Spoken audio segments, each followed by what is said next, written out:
Where the wild things play, a band of heroes makes their way with two fierce barbarians, a two-wit of flair, a cleric, a bard, and a barrel beware. They're the bare minimum, adventurers true, with claws, spells, and chaos they'll barrel through. When the going gets tough and the fight's unfair, you can bet they'll call on a bear.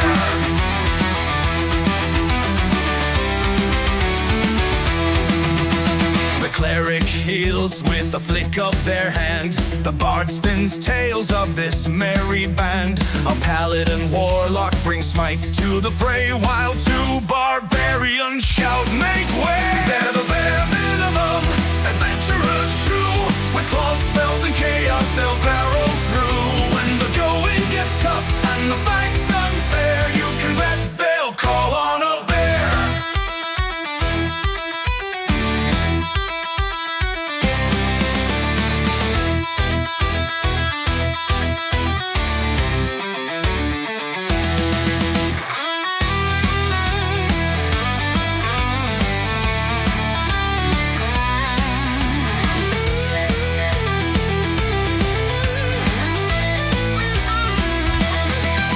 From forest to dungeon, they're making a stand. With fur fists and magic, they're the wildest band. No challenge too mighty, no foe too grim. With their trusty bear, they always win. They're the bare minimum, adventurers true. With claws, spells, and chaos, they'll barrel through. When the going gets tough and the fight's unfair, you can bet they'll call on a bear.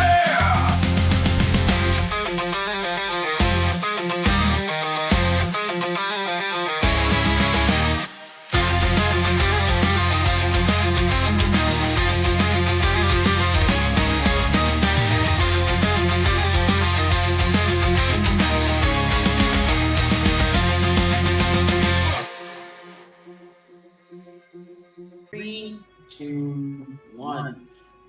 Good evening, ladies and gentlemen. It is Wednesday night, means it's another night for our Dungeons and Dragons bare minimum campaign here on the low initiative D&D server in this country, the realm of Relucia. And here to give us a recap of what happened last time is our good friend Mitch, aka Guaihir. So take it away, Guaihir. Last week on the bare minimum, Castle Horn, a land where the deer and the elk play, a land where karmas are sutrad. We find our party enjoying some downtime, and by downtime, I mean half of them ended up on the floor.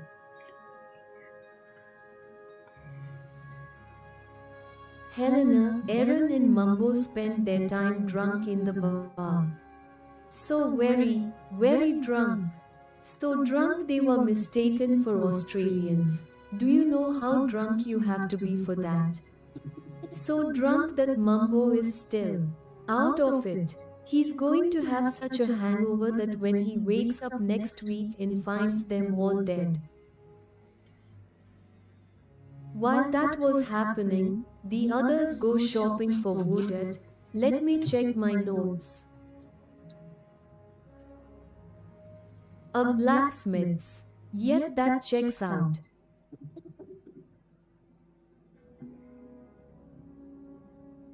They also learn about a very clumsy warforged burning down a forest. Honestly, that guy should be arrested.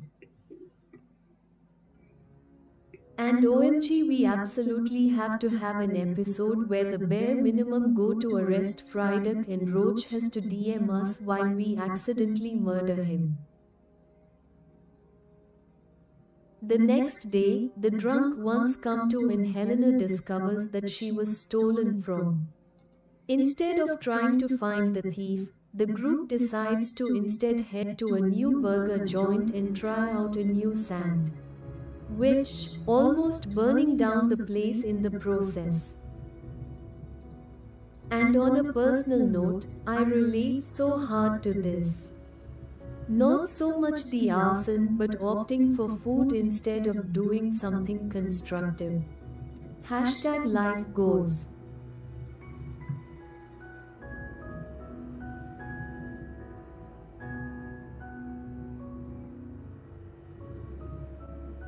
Alrighty. Thank you very much, White Ear. So I believe that last week you guys had just left Castlehorn. So, so are you going to continue on to Yenrel, or do you want to go straight to Oakenspire?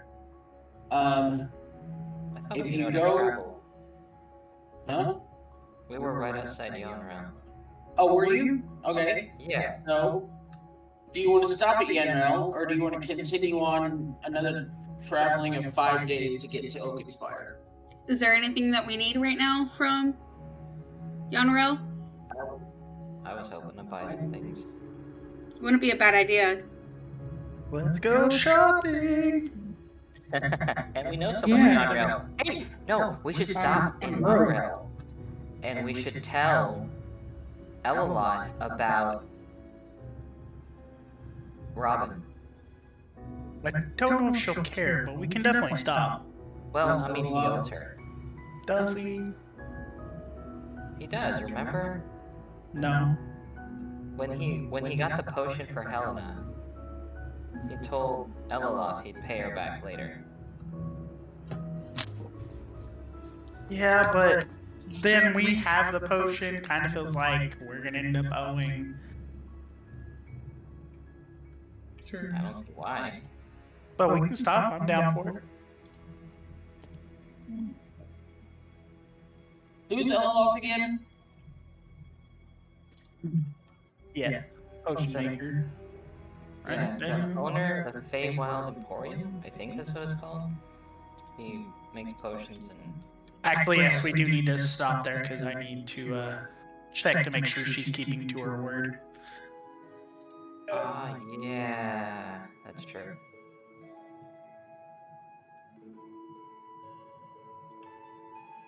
Okay.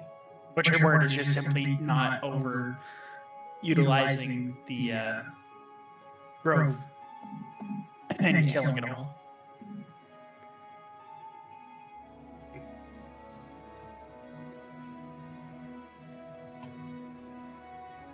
Okay. You'll have to give me a minute. When you throw the plans of the DM off. And we're taking Arvania to Oakenspire, is that right? Correct. Okay. Yeah. I mean, technically, we're taking Helena there to face trial. Hey! What trial?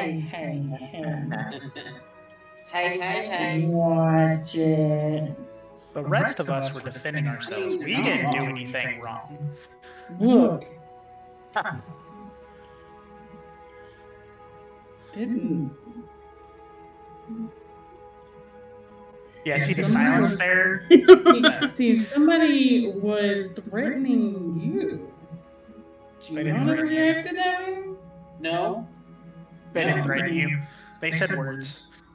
Yes. If someone physically threatened me, of course, I would defend myself. If someone verbally threatened me, I would do nothing and say, "You're mean," and I would certainly not throw a spear at the back of their head. Javelin. Okay, sorry. You got me there. Conspiracy theory.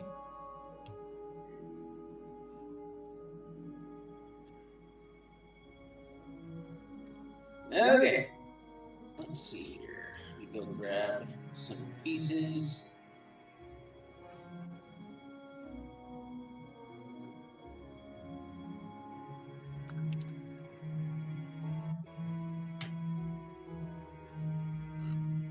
Everyone's going to be very big compared to how small you're supposed to be in this town.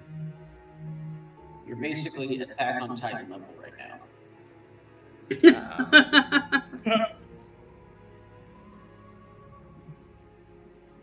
Can't stretch it. So, Oh, right, I remember that. you guys arrive in Yanrel, and you remember that this area right here with all the little shops around, that's the marketplace area. Are you Where's pinging? Eloth? Eloth's over here. Oh. She moves around. Remember? We met her around here the first time, and then we went to see her somewhere over No, there. we just went over here.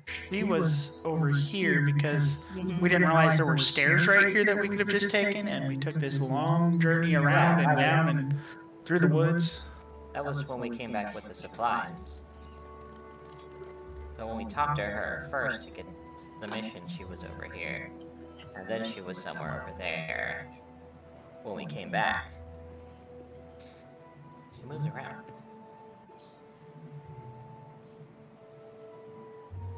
So you guys go see Elolov.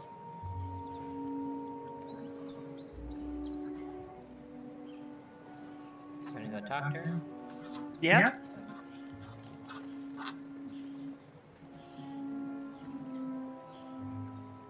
How do we find her? She's down here, where they thought, or somebody thought she was. Okay. So she's still in the last place we found her. So Yeah, you guys go and approach her, and she kind of looks around. And is like, "Where's Robin?" Yeah, about that. I don't know if you knew the whole ordeal he was going through, but he kinda got Ordeal captured. with someone? He got. Yeah. I'm sorry. He got captured Yeah. by who? A rival of his, known as Discipline. I thought she was his colleague. Well, something Not apparently so much. happened between them, and they ended up in a disagreement on how they wanted to use those stones they were researching, so... So I take it you don't have my potion. We have the potion, but not your money. That's between you and Rob. Yeah, that was between you and Robin. I just But wanted you to are let correct. We do not have your money. Yeah, I just wanted to let you know because I remembered that he owed you, and we were back in town for a bit. So you just came by to tell me that you don't have my money. Well, We never owed you any money. That was That's not what I asked. That's not what I asked. That you don't have my. That's not what I said. You don't have my money. why would we? It takes him a while longer to pay you back. You know why.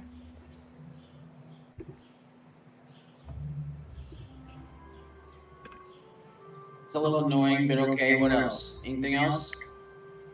Did you have something to say, Elcott? That was the Grove Fair.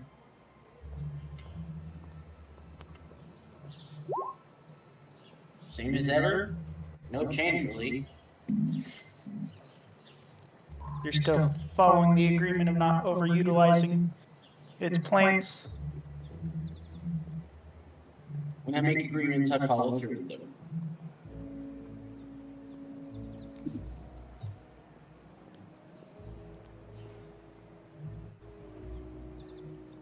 Wanted to make sure, and I'll go ahead and leave with my bear at that point. Yeah. Follow it. Fight back. All right. Well, if you hear from him, please let me know. Yeah, definitely. I'm sorry, guys. I have no clue who that is. So I have no idea how to play it. Didn't you meet her? She's in. No, Friday didn't meet No, her. that was. Light. Um, Yeah. Well, I think they did meet her briefly, like when they got there for the games. She was one of the people that greeted them.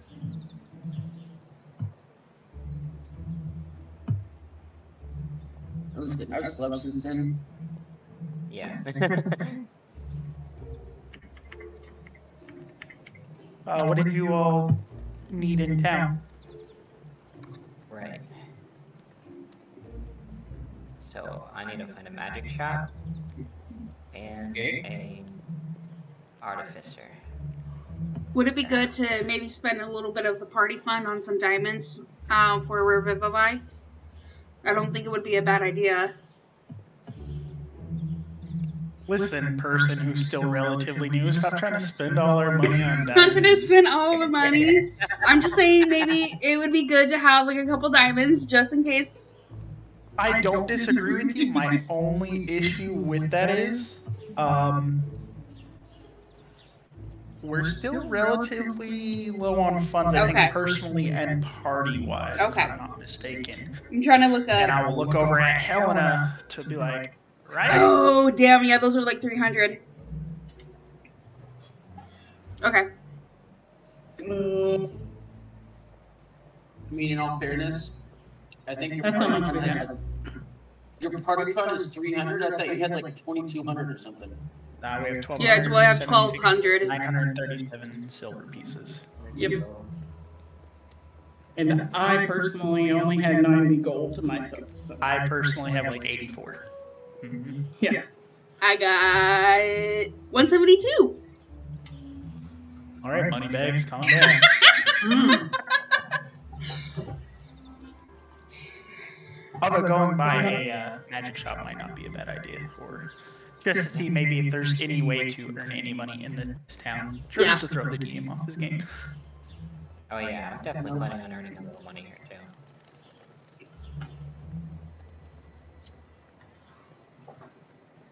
I'm always down to make money. Yeah, I think we'll head into the main part of town. So, If only we had someone who was very persuasive to drive the prices down at the shops, too. I know. Quite here when you're right, you're right. Mm. Yeah.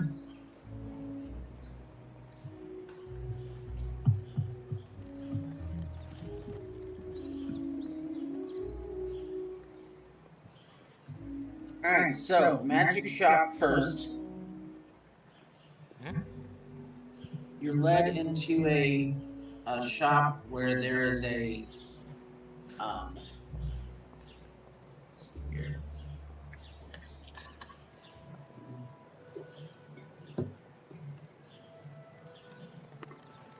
You see a short, dwarvish, fairly old woman. Her name is Frasans Frostmail. She has curly brown hair, blue eyes, a long braided beard, and smooth tan skin. She's always very excitable, so she sees you guys walk in. Hello, welcome to our magic shop. How can I help you today? I'm looking for a component pouch, and if you have any pearl. Yes, I do have a component pouch. Let's see. And you said you need a pearl? And I'm assuming this is for magical purposes, like for identify or other spells like that? Yes. Okay. Looks like magic component pouch. Those typically go very cheap. I can get you one for 2 gold. But the pearl, I believe, whatever price your pearl, it says is requested for your pearl. Yes, the price has to be 100 at least. And she goes down and brings out this very gorgeous looking white pearl. That's about it's about maybe 3/4 of an inch wide. Beautiful, pristine surface. There'll be 100 gold for the pearl and 2 for the component pouch, please. Could it possibly get the pouch That's a, throw it in with the whole deal. 100 for the set. Roll me a persuasion check. Okay. 25. You two seem like a nice enough fella. Sure, why not? I'll give you both for 100 gold. Thank you. And I'll pay the 100 for the pearl in the pouch. Is there anything else I can help you with today, hon? I'm all good for now, thank you.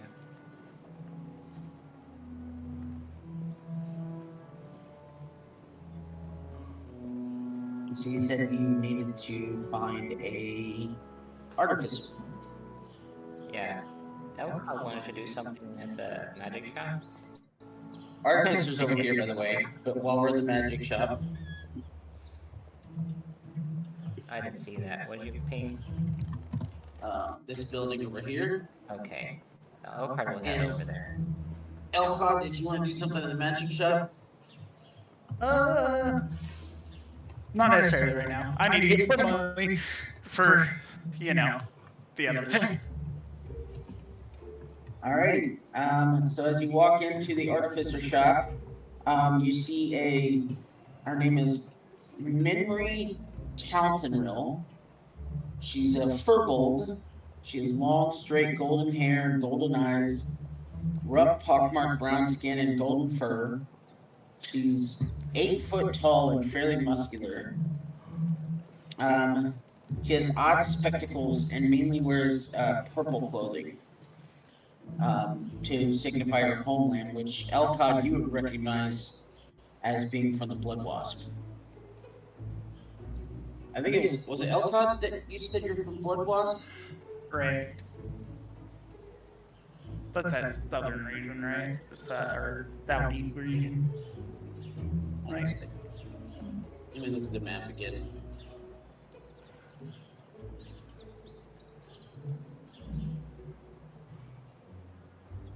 Blood Wasp Gulch or Blood Wasp Wilds is down in the southeast, Yeah. and that's where you're from. Correct. Okay, that's what I thought. So she sees you come in and, well, hello there. How can I help you today?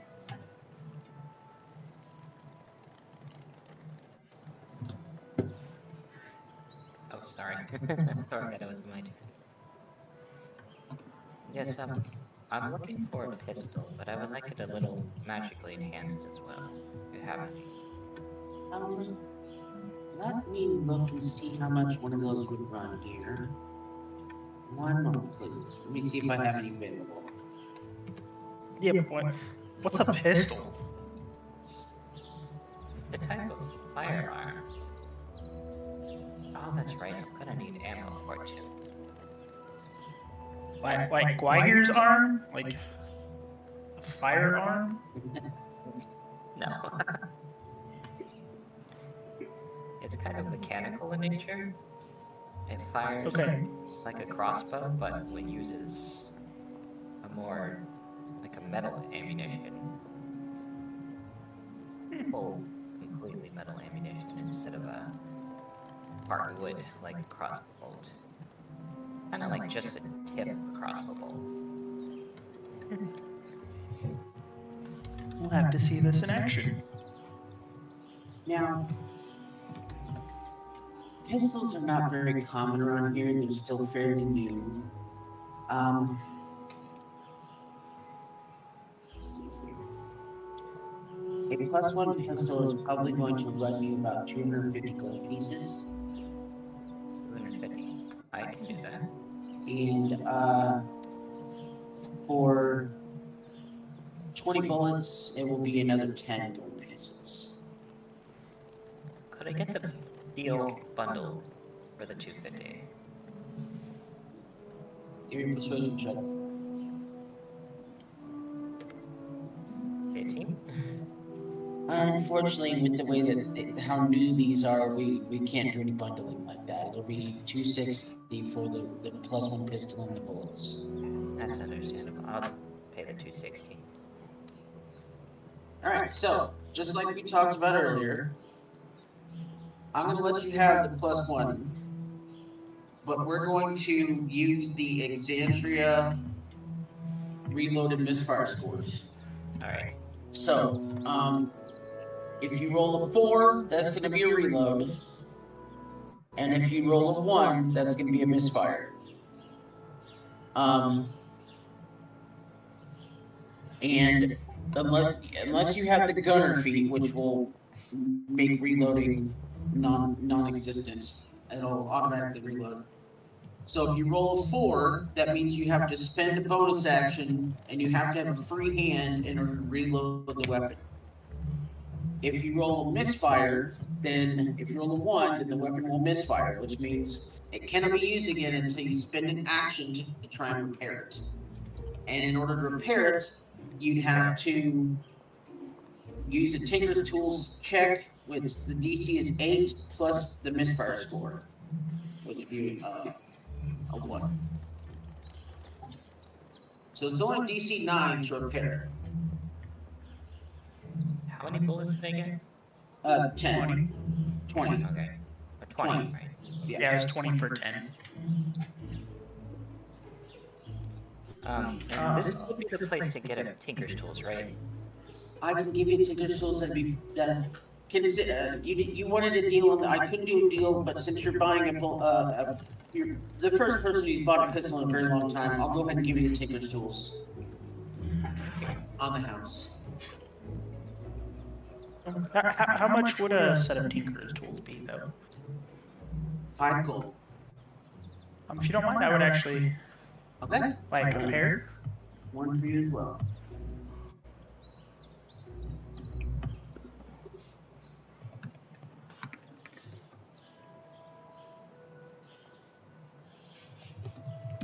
Is there anything else I can help y'all with?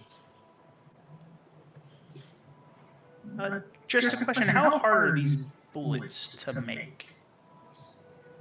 They typically require, you'd have to have access to a hammer and anvil, aside from the normal smith's tools that people use, because you have to actually build the casing. Gunpowder is typically easy enough to get, but to put it all together, it would require more than just a smith's tools. You'd have to have access to a forge.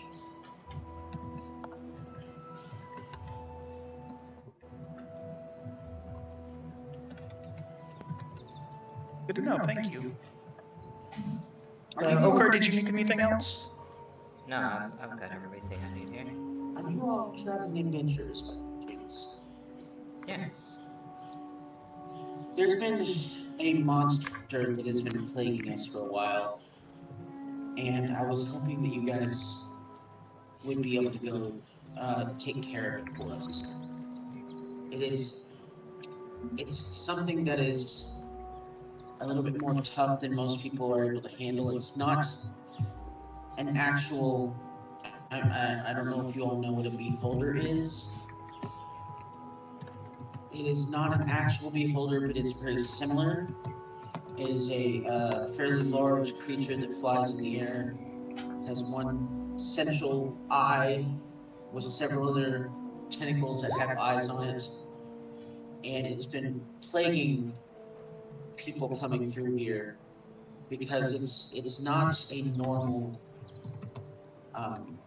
one. It's, I don't know if you guys if you all have heard of these stones that have been falling from the sky, and this one has been enhanced with that magic. I don't know if it's the person who's doing it or what, but they left it in an area outside our town, and it's becoming a problem. Beholders. If I know anything about those, they can be quite dangerous. So, would you be able to help us? What do you think, Elkhart? Well, we do have experience dealing with these rocks and beasts, using them, so I think we'll probably be the best to handle this. Do you know by chance where we would locate it? It's just there's a path you can travel outside of town, and she basically gives you directions as to where this is located.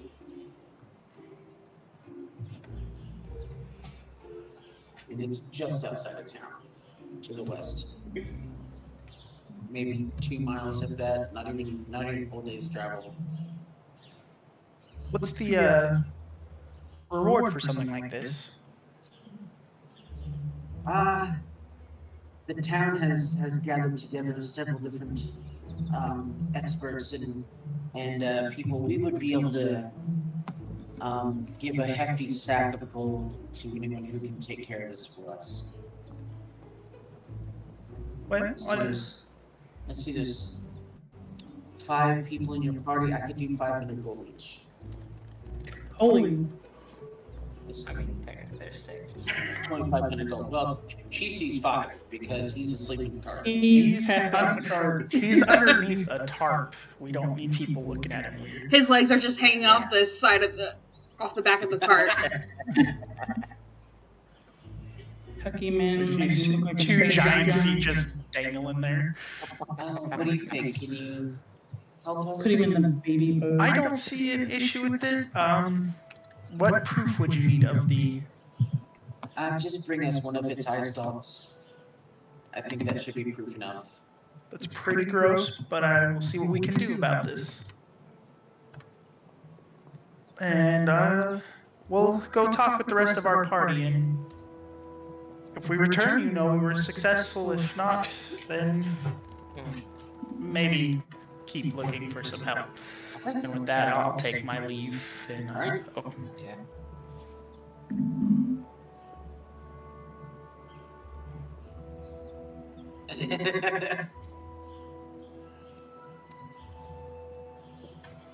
So, you guys follow her directions. I don't think it's gonna work, guys.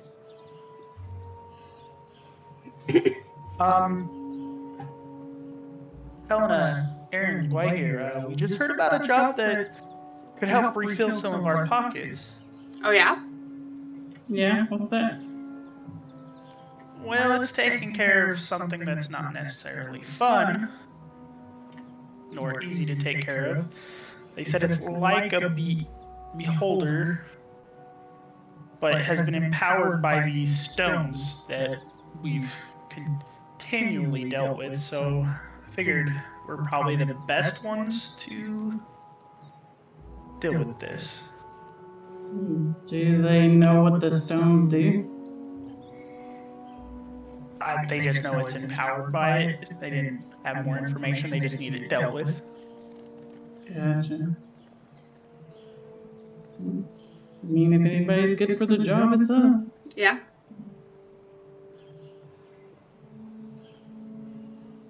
They I'm said up it for a was to challenge. the west. Alright, Alright, so you guys start heading towards the west. Yep. We do. Give me a stealth check from everybody. Oh, Here we go. no.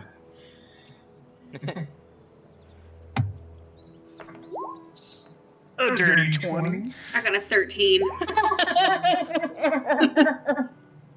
That makes sense. Oh, I need to... I mean, it is a group check, pass or fail. So that does help you out. Hold on. Alright, my bear got a 10. I got a 13.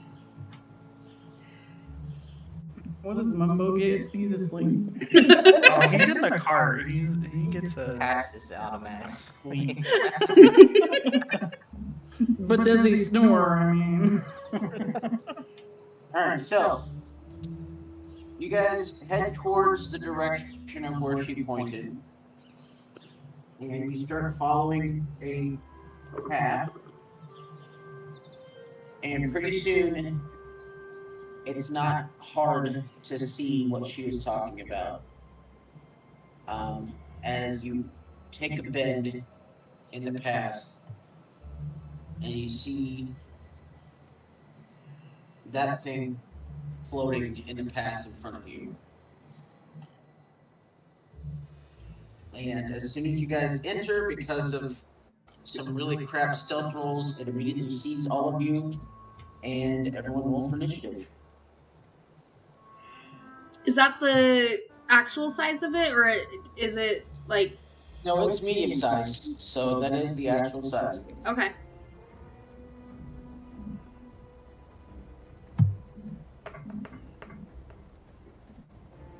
I got a 24.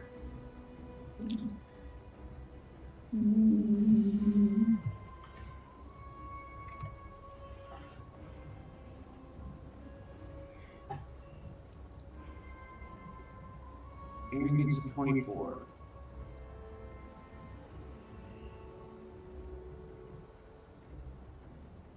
Right here gets 5. Oh, you can also see that it's hovering about 10 feet off the ground currently. Elcod. That's a stealth check. Elcod gets a 7. Wait, no, he gets to go. Elcod gets a 15. Helen gets a 18. Aaron, you gonna switch with anyone? I mean, technically a first, so.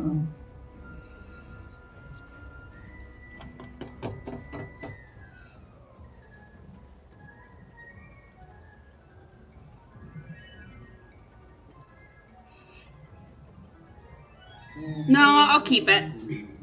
Okay. So you're gonna stay at 24, which means Helen, or not Helen, Aaron, you're gonna start us off. Yep. All right. Let's see. How far away is it? We'll go ahead and say that this is correct.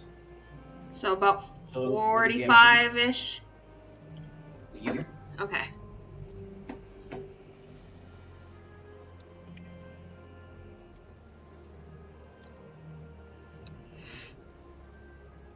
Alright, bonus action, I'm going to use my Radiant Soul to bamf out my wings. Yep.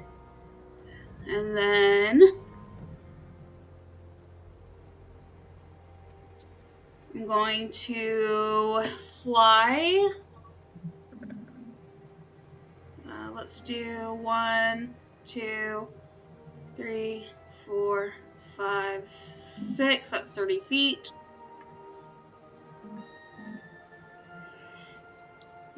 And then I am going to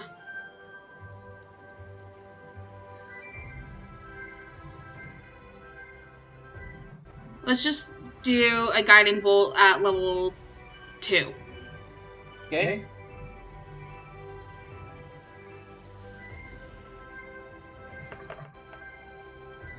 Does a 17 hit?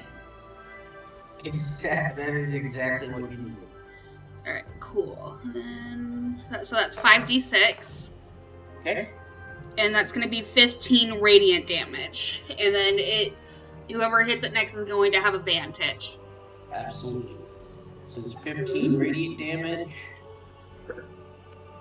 So yeah, that's my bonus action. I did my movement and my action. So that's it. Alrighty. Next up is the creature. And the first thing it's going to do is roll a d6.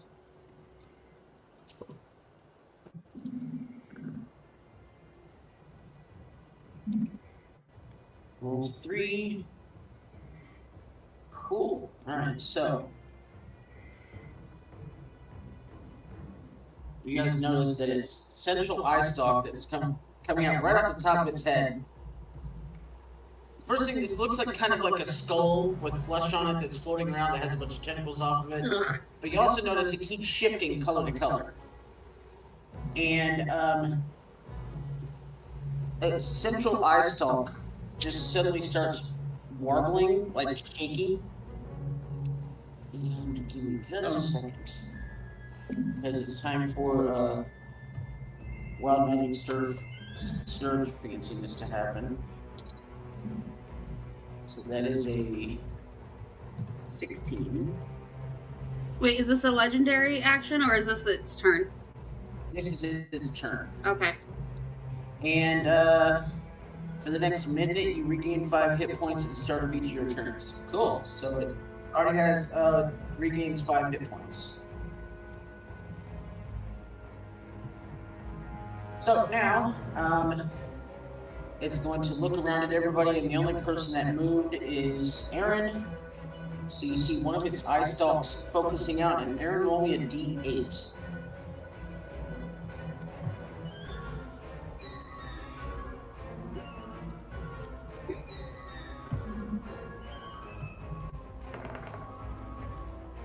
That is a 1. A 1. no. Alright. So one of its eye stalks, I need to give you a dexterity saving throw. Okay. Oh my gosh. 7. Alright, so you guys watch as suddenly one of its eye stalks fires out, and it hits Aaron in the chest, and suddenly she is transformed, and you've just been polymorphed into a grasshopper.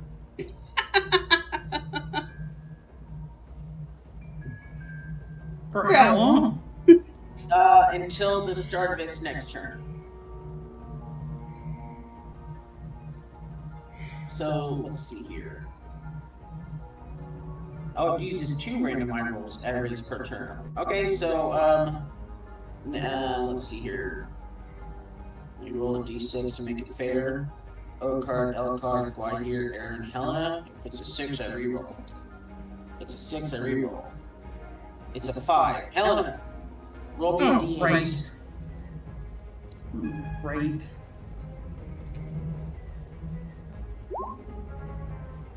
Five. 5, okay. And now roll me a charisma saving throw. Charisma?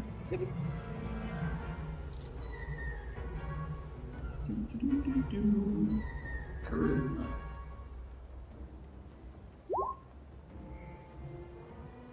$14.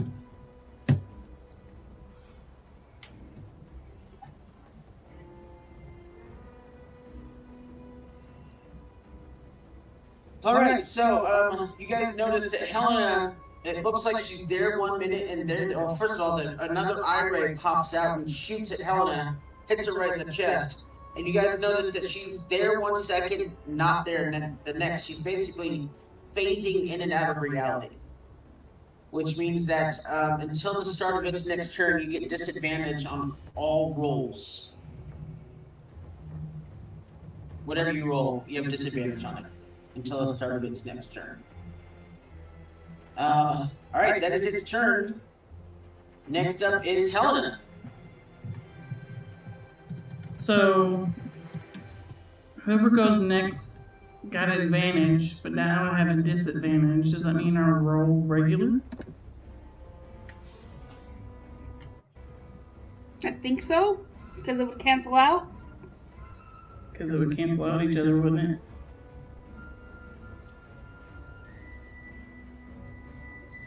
Yes, this would be a straight roll for you. Okay. Problem is, it's 10 feet in the air. Gotcha. Well, I mean, I can't get near it anyway, so I have to throw a javelin Sure. So it'd be a straight roll. at it. 15, unfortunately, that will not hit. Oh, one more time. Nope, okay, we're good. I will rage, though, while we're at it, so. I just rage, that's all I do.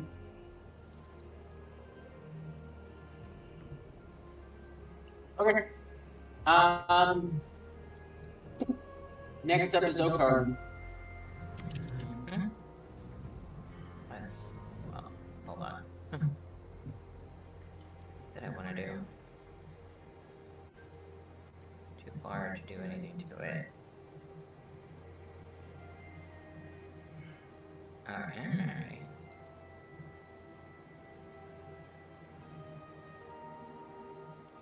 I don't want to get too close,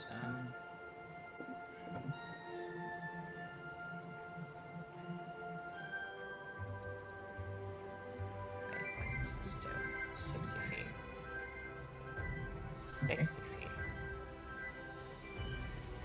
Ah! I believe I have something. Okay, for this action, I'll use a charge of the staff to use command on the. Okay. Yeah. Wait on the thing.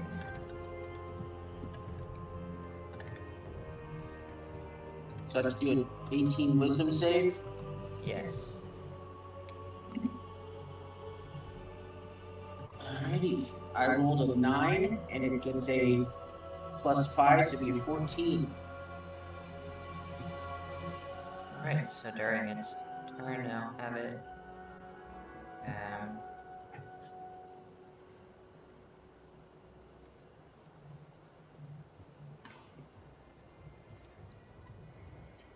Grovel. Grovel? Yeah. Alrighty. And I'll give a bonus action. I give a bardic inspiration to. Let's see.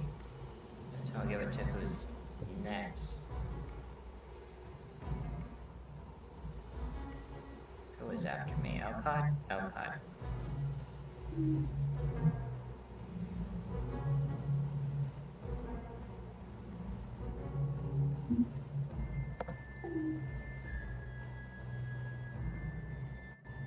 So is that the end of your turn? Yeah. Elcon, you're up. Alright, so I'm within 60 feet. Let me see.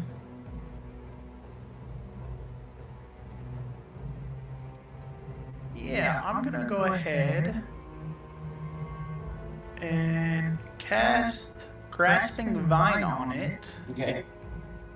Just reading it really quick, make sure I'm not crazy. You can read it, but you're still crazy. True.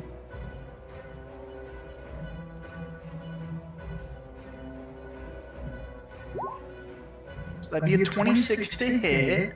Yeah, that ends. Alright, so that thing. Here's the spell again.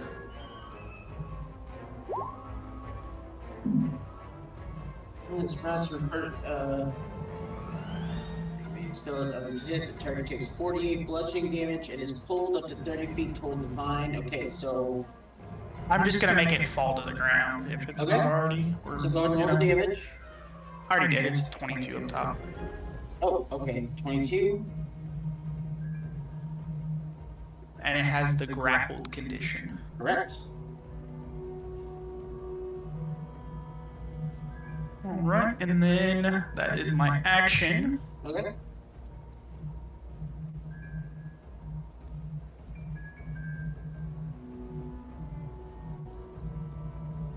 It says it's a bonus action, but I feel like actually casting that spell should be an action, not a bonus action, and then using its secondary thing should be the bonus action. That should be. And It says a bonus action, so I'm gonna go and let it be a bonus action from front to back. So now you have an action. alright, I mean.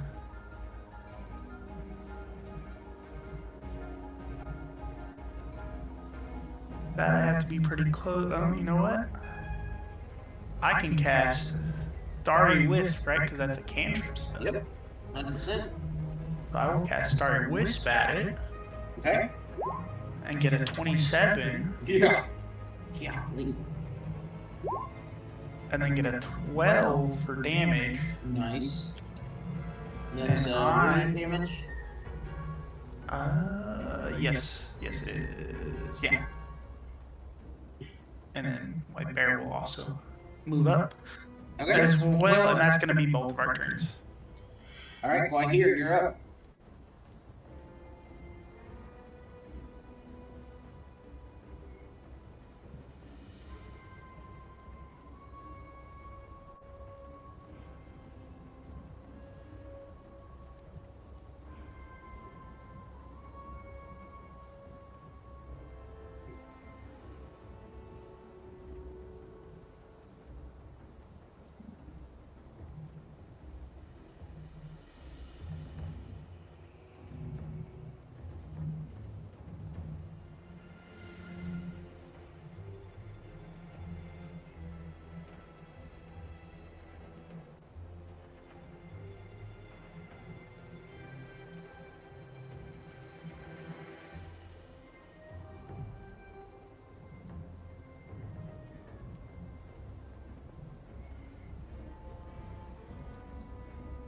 She is going to use her dragon wings to fly up and get closer to it, and then use her dragon mouth to use her dragon breath.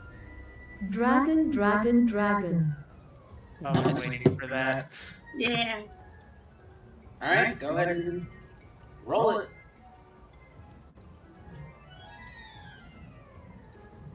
Is it an attack roll or? It is, yeah.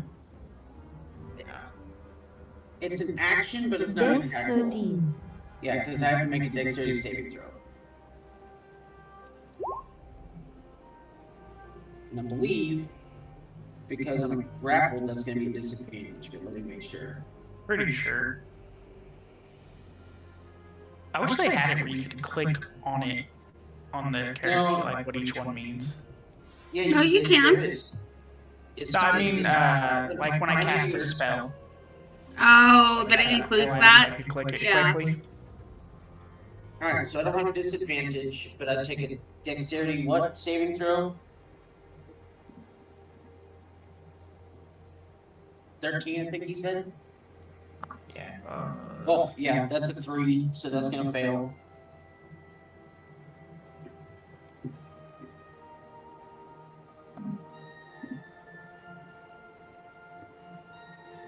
So I believe it's gonna be 2d10 fire damage, it looks like.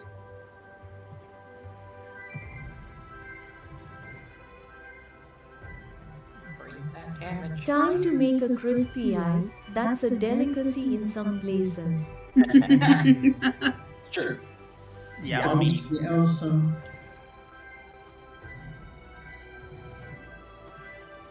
Ooh, Nice. that was awesome.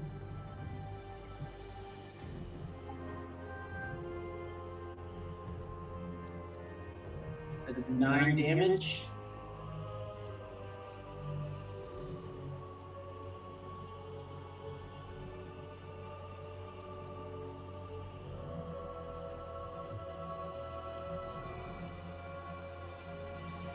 Is that the end of your turn, do I hear?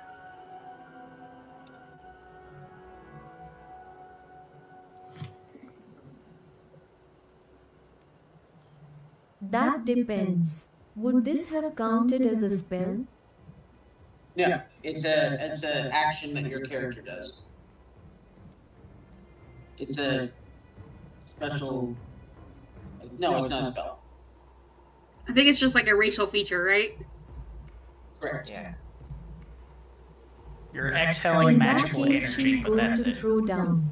Yeah, get it right here. Well, how high are you up in the air?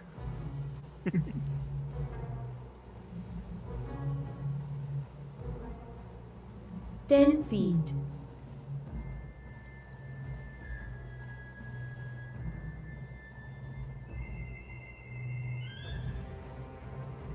Are you gonna challenge it?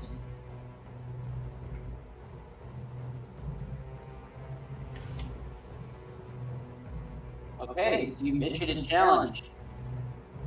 It has. Here.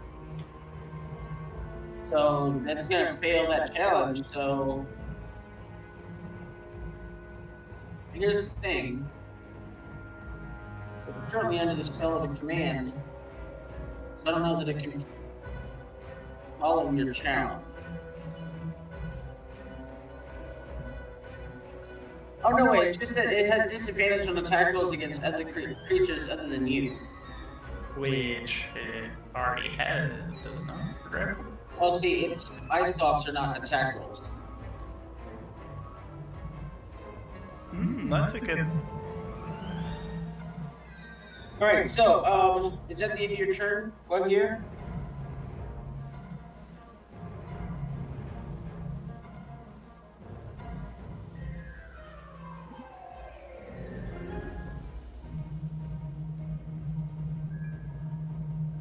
Feels like a bit of a damp squib of a turn, but yes. Alrighty, so back at the top of the order with Aaron. Chirp, chirp. Yeah. Um, Alright. can I I can't still cast spells as a grasshopper, right? Like even like a cantrip. No, Okay. because you're not Aaron. Oh, that's right. That's right. Because I'm. You I am. polymorph. You Yeah. are a grasshopper. All right. Chirp, chirp. That's Wait, my what turn. What can you do on your turn? What's the movement speed of a grasshopper? That is a very good question. Right? Alright. Do I still? Yeah. Do I still have my movement though? You 30 feet. You have a movement speed of 30 feet, and you can do a long jump up to 20 feet. Hear me out. Maybe don't jump into its mouth. But that sounds so fun.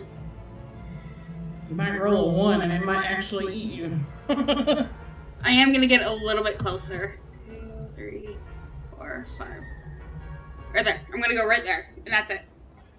Okay. All right. Its turn is up. So Helena, it is its turn, and Aaron, you are no longer a grasshopper, and Helena, you are no longer facing in and out. Is it the start of its turn or if it the end of its turn? It's the start of its turn. Oh, okay. So it's gonna roll a d6, and yeah, What is that?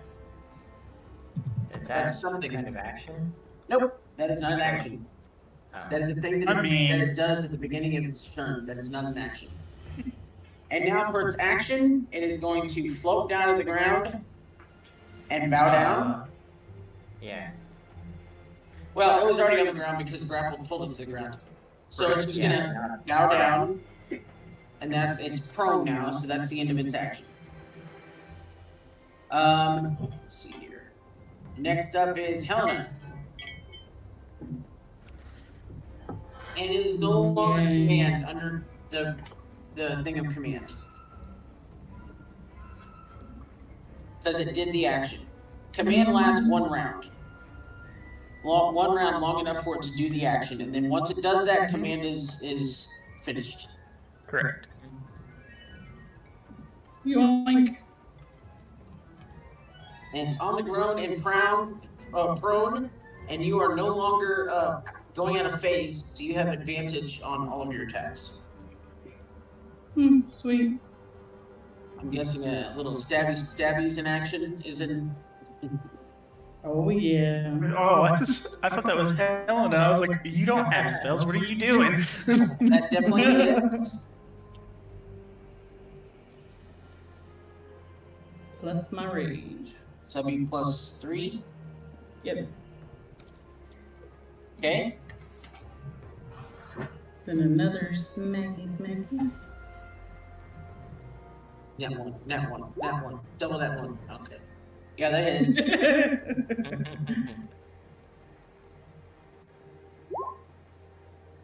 Plus my rage. So it'd be plus 3, so 17. 17.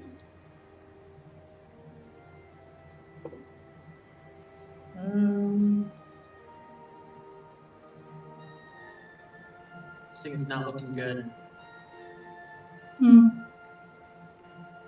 It wasn't looking good to begin with.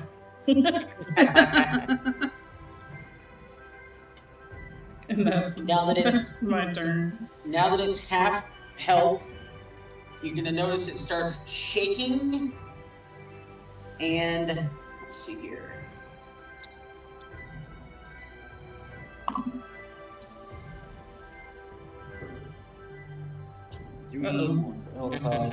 Right here. Okay, Elcod, Whitehair, and Aaron. Everyone give me D8s. Oh no.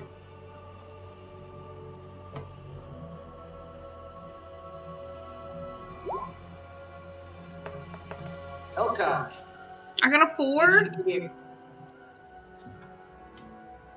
too. Okay, both of you give me Constitution saving throws. And Whitehair, give me a Dex save. 13. And this is not an attack, correct? No, this is a reaction that happens when it hits 50% health. 3 of its eye stalks go off as a reaction to hitting 50% health. Okay, I just want to make sure because I have shield and spiny shield, so I want to make sure it wasn't an attack. So No, either way, they're not attack rolls. These are raise shots, which are saving throws, which are not affected by that. Okay, so and you said a Constitution saving throw. correct. Aaron, you'll fail. I got a 10. No. You will fail. It's a 13. It's a DC 15 actually. So, Oh. Aaron, you will take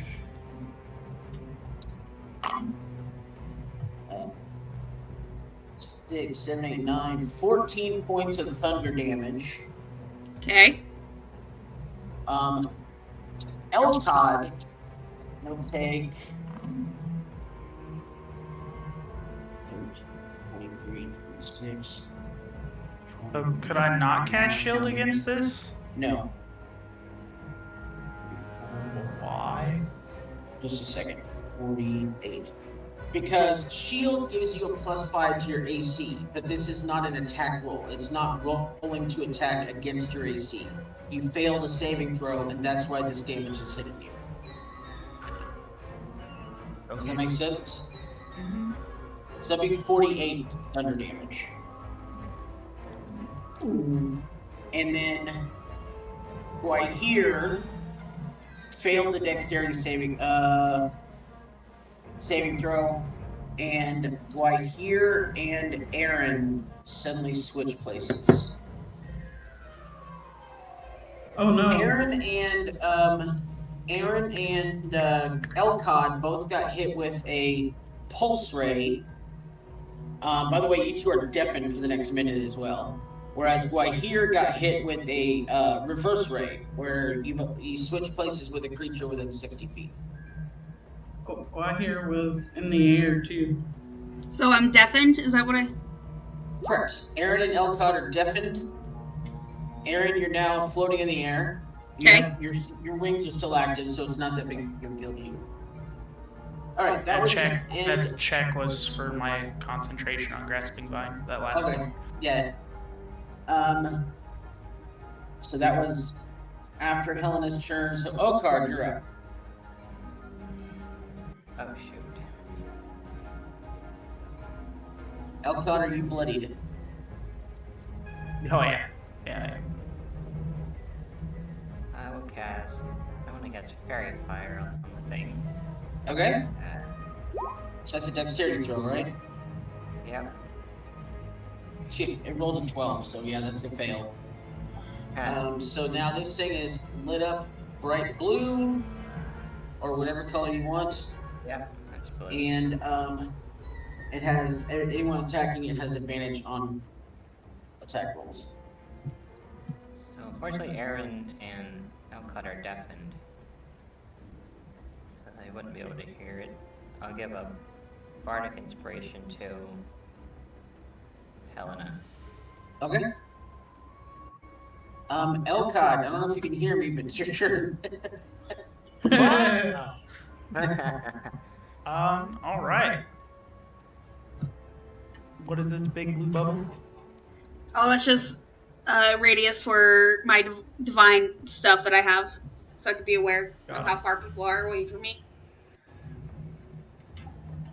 Just checking on a few things. All right. So first things first. Bonus action. I'm gonna go ahead and try to have my grasping vine smack it in the face again. Okay, yeah. I got a 28. Woo! Yeah, that'll hit. And you don't even have, and because it's just extending a spell, you don't have to waste another spell slot. So yeah, Correct. 100% that hits. Well, it's 19 damage on that thing. Okay, go ahead and roll it again because you do have advantage on it. So go Oh, crit I crit? vision. Yeah, Nope. But I still would have hit. definitely. Alright, So 19. that's my bonus action, just using it to smack again. It's not actually casting the spell. And then Helena what sees that and laughs.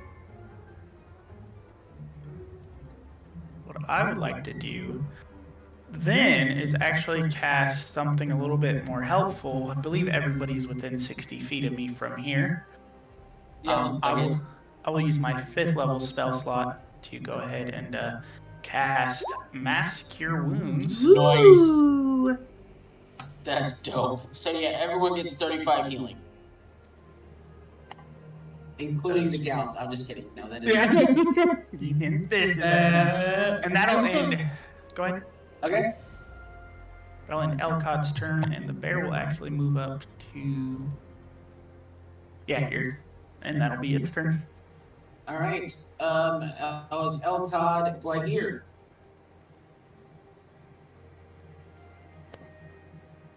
You switch places with Aaron, now you're on the ground.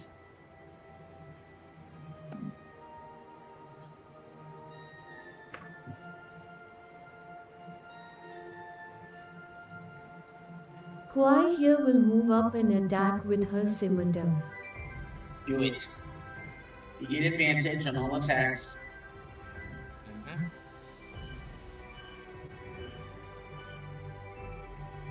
Oh, just moved out of range.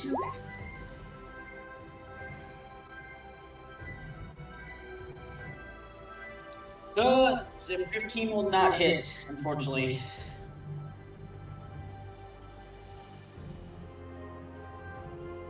Kwai here will attack again. Yes, everybody. Money go attack again.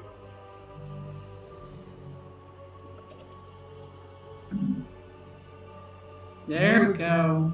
That'll definitely hit.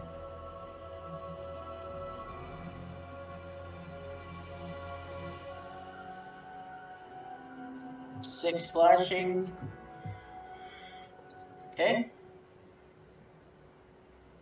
I will add a Darwin's Smite on the 2. Alrighty. Ooh.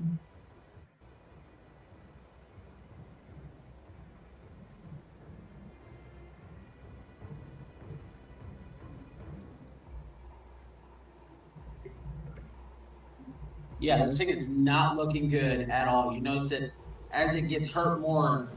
And Helena and Dwight here, go ahead and give me a real quick, even though it's not your turn, go ahead and give me a real quick perception check.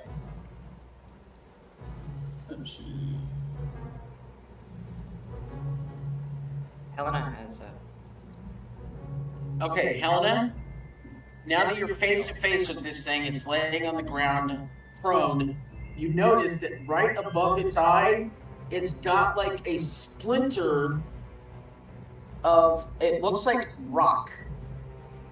And you recognize what this is. Because you made several of them when you destroyed one of the meteors. Yeah. This is a chaos rock splinter. And it is right above its eye, and it seems to be getting a lot of its power from that.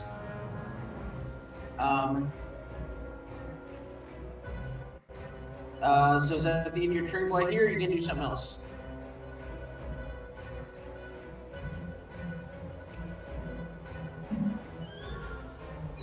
That's it from me.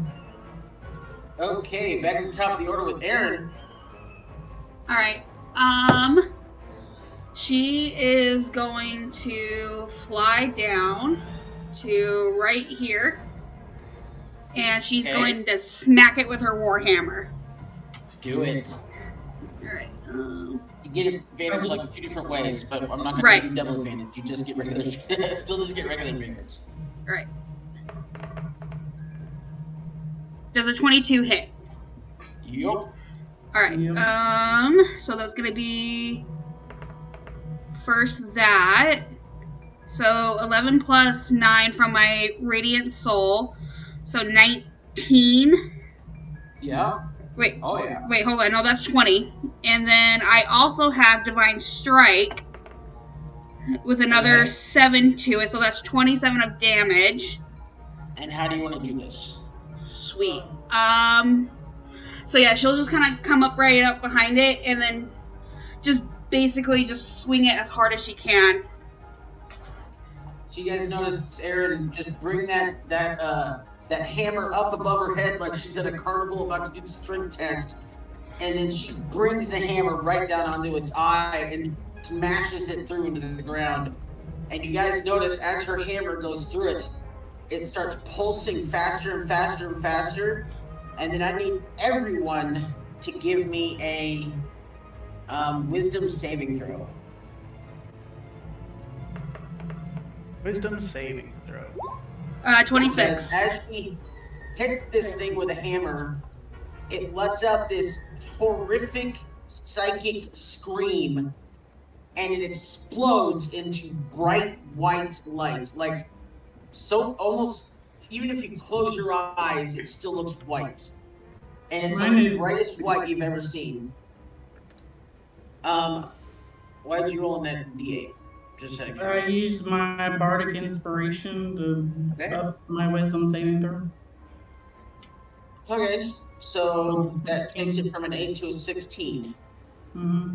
So, Helena, Elcod, and Aaron, what did you roll? I got a 26. Okay. Helena, Elcod, and everybody, the bright white goes away, and you see this thing laying there still with the chaos shard in it. And you guys look around, you look at yourselves. You don't seem, it doesn't seem like anybody got hurt. Elcod, Aaron, and Helena, you have this gut feeling that something is very off.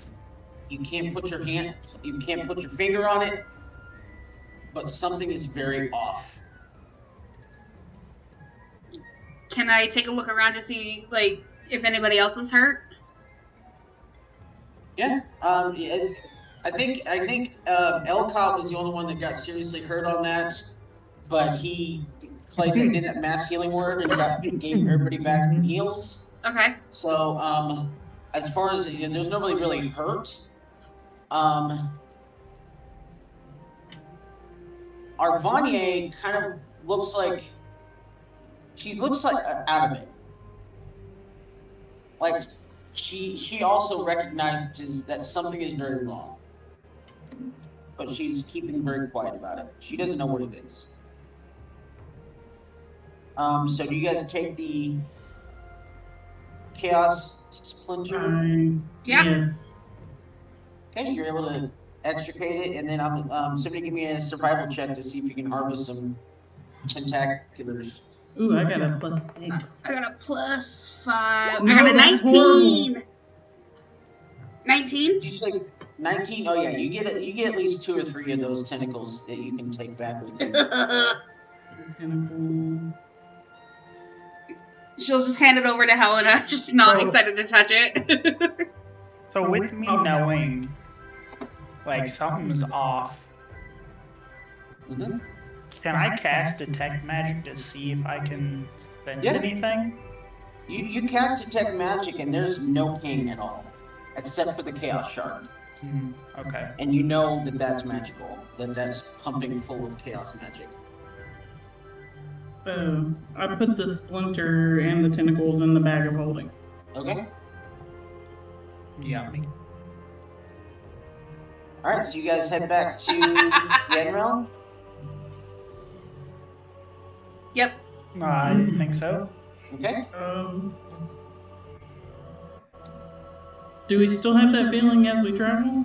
Yeah, the Helena, you just feel that something you can't, like I said, it's one of those things where, you know how, when you're watching a movie and you recognize an actor and you don't know why, and it's that feeling that's in the back of your mind, it's like, why do I know him? Like, it's one of those things where you know something is wrong, but you cannot place it at all. You just know something is off. Does that make any sense at all? Yeah. Alright, so you guys get back to Yenrel, and you go and talk to the Furbolg, and she gives you your 2,500. So congratulations. You get 500, or you can put 2,500 in the company fund. However you all want to do that.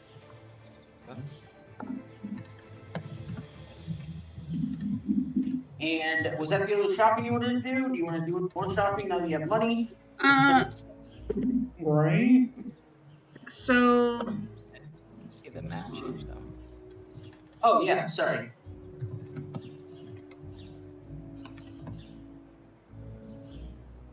You're back. It's almost like you never left. Death Wait, Ward? what?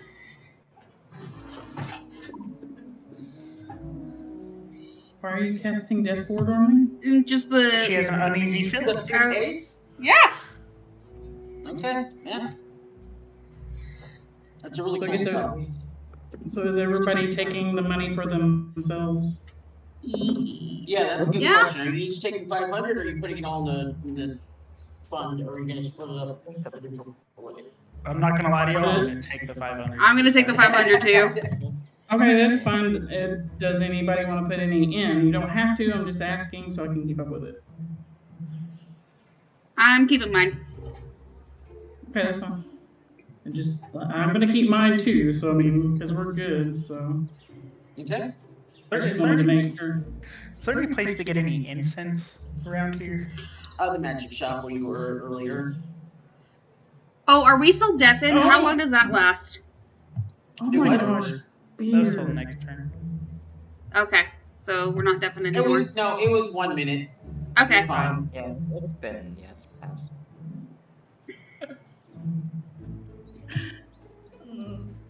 Do we want to sell the testicles? I mean tentacles. Well, we gave them over to You them. gave them over to Yeah. the artificer to prove that you killed it when she gave you the money. I What do we would- want to do with the splinter? Oh, I want to do something while they figure out what they're doing. Yeah. If I can take some time, I want to head to the spot just around underneath the statue. Okay. Put up my tip jar and do a little performance. Have Okay. time. You're a moneymaker. Get on the Give me street. Get Make on us it. money. performance check. Mm-hmm. 20 feet. All right. Roll me 2 D100s.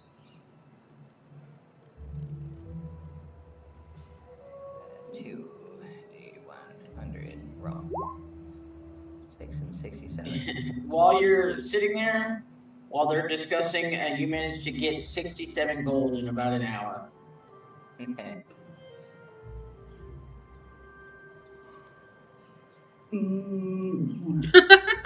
Mitch.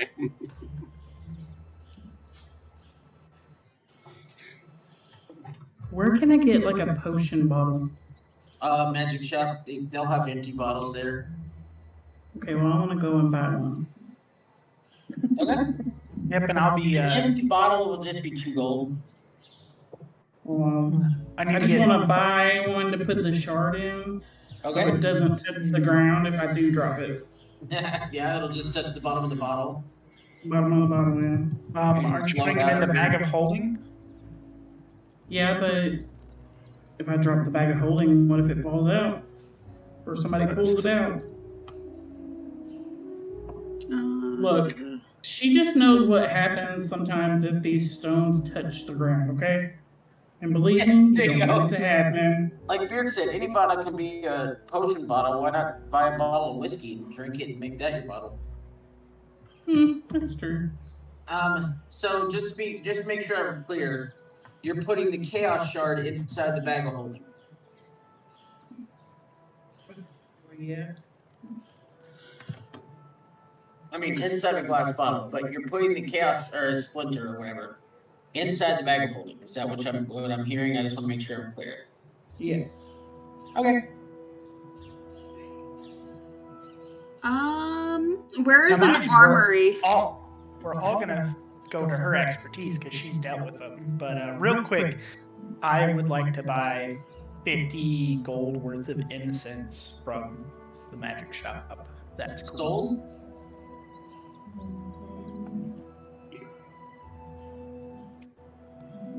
You're able to successfully buy 50 gold worth of incense.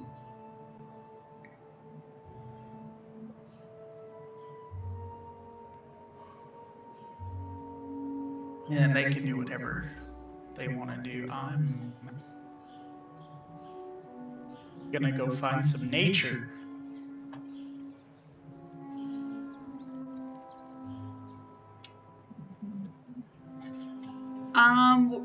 Is there an armory or a blacksmith nearby? Yep. Where would let's that see be? here. We'll say right here. I don't remember exactly. We're gonna say right Okay. here. Alright, so yeah, I'll go to the armory / blacksmith, and I want to try to see if I could go trade in my breastplate for another breastplate, but I want to do adamantine armor. Okay. And so I'm pretty sure my breastplate is like 400, so I'm hoping to kind of trade and pay the difference. Let's see here.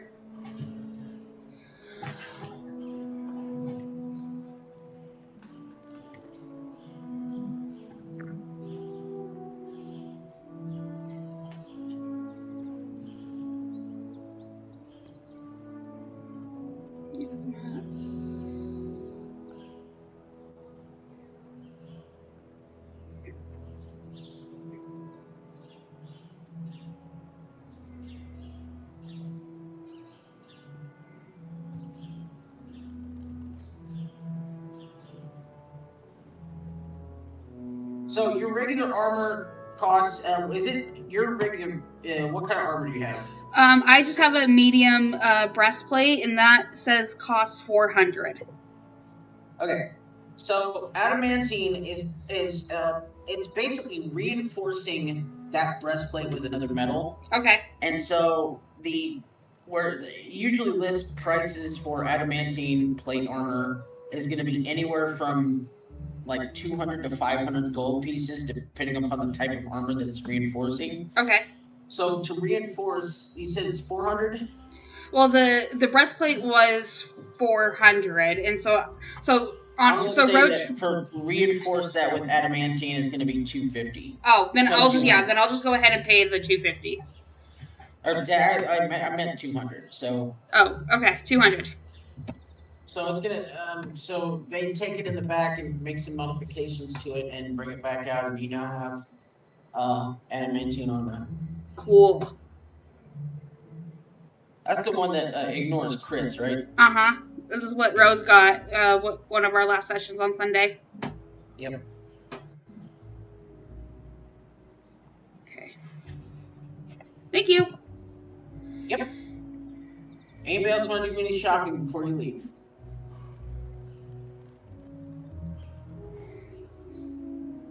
Or any RP or anything?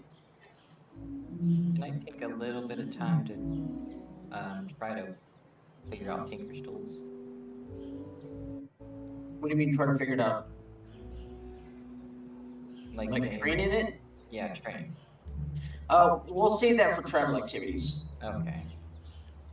Because that takes like 4 hours at a time. Oh, stones. Can I look for stones? Stones? Oh, just like random stones? Like pebbles or something? Yeah. You can find those all over the ground. All different sizes.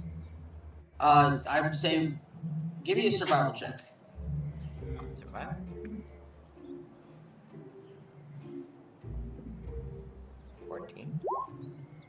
After a few minutes of searching, you can find several different stones large enough to do what you're looking to do. Awesome. Just randomly lying about the ground.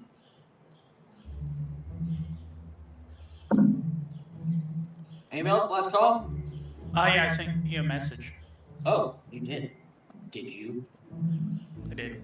You did you? Absolutely. Okay. Go ahead and cast it, and then give me a religion check. Make sure that actually took. Hey, it took this time. Sweet.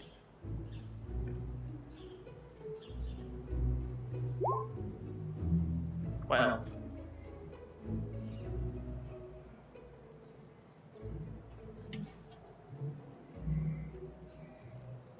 And if you just want to message me whatever, that's fine, because I'd be the only one that would know right now.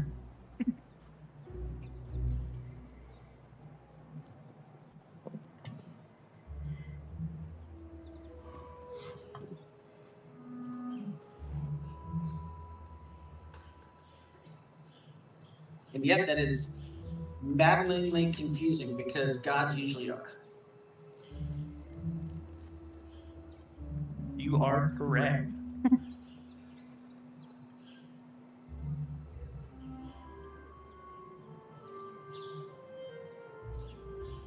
I think with that, I will actually go back to the party and tell them we may need to stay the night in just to rest up a little bit. And after communing with nature for a little bit, I don't know how to describe it, but I feel like we're here, but we're not here. Does that make sense to everyone? Like ever since that battle, I have this weird feeling. I've been feeling weird too. I'm definitely not myself. I'm down for staying a night. Does anybody want to go get drinks? I don't even know if drinking is a good idea. Well, okay, something's seriously wrong now. Alright, we need to find a doctor. That's what I'm saying. I start looking for a tavern to go get Helena a beer because I'm worried. What kind of dwarf am I right now? Over here is the tavern of the town. It's called the Morning Wood.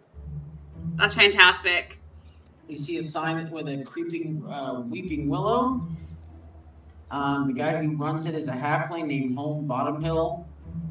He's short, has straight red hair, cyan eyes, soft, sunburnt skin, and he's missing his right ear. Where did you ping? The big brown building to the north of the market. Oh, okay. So like right there. Yep. Okay.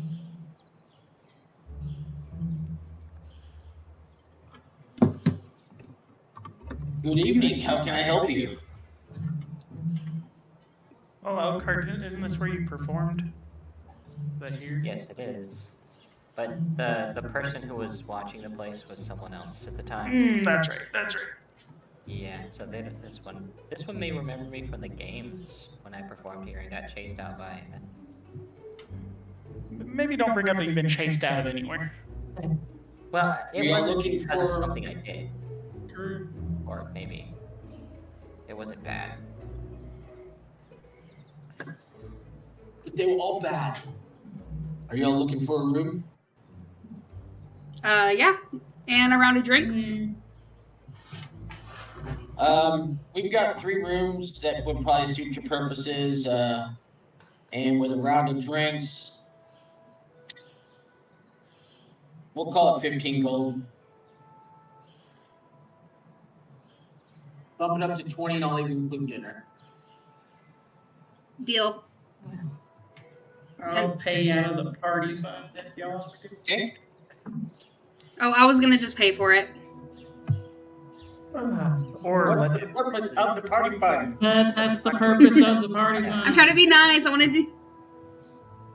we could let our resident bard try to talk the price down, but you know, hey, 20 gold's not bad. Could also perform in here too. But I was wondering if it'd be what thought to ask this time. Would it be alright if I put out my tip jar as well at the gates? We've got our own musician who comes into play. Yeah, but have you heard of Okard though? We're very happy with our current musician.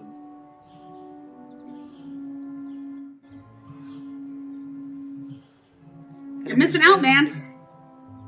I mean, could you take a small break? I could perform just one song. Bump it up to 25 gold.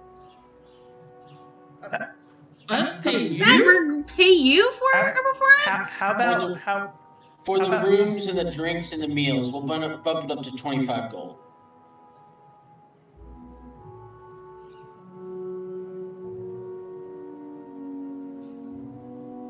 Helena's very uneasy right now. Can I make it like an insight check to kind of gauge his demeanor towards us? Yeah. All right. I don't have a very good insight. Oh my god, that is a nat 20. Wow. He's very irritated and pissed off. At us? Yeah. I just kind of look at the rest of the party. I was like, Because he said he was happy with the current situation 3 times and people kept pestering him. Yeah, but Oh, Alucard's That's famous why. in this bar. yeah. He's never seen him before. He wouldn't know about him though. I'll turn to the party. I'm like, They tell you it that. might Do we know about the be thing that chased me out? smart to maybe camp outside or find a different place to stay. I love camping under the stars. I'm good with that. Me too. Yeah, I'm good. Have a good day, and we're just gonna leave. Yeah, keep your money. Have a great day. This is odd. Nah. Helen was. I'm gonna go to Ellock and ask her if she knows somewhere else to stay besides that Rue Tavern. You go to the place where Elof was before and she's not there. Just want to get out of Yarn Maybe we should just head for the trail and just find a camping spot.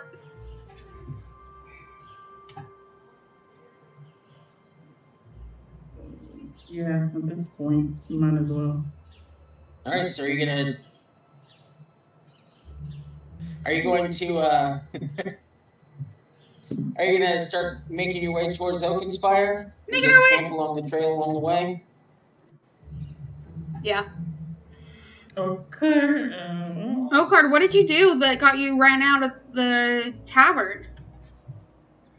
Something chased me out. It was quite unpleasant.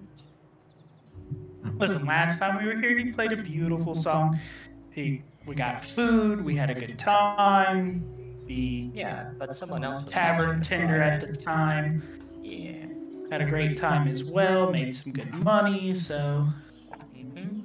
clearly that was So- just in a bad mood. Didn't 5 days of travel.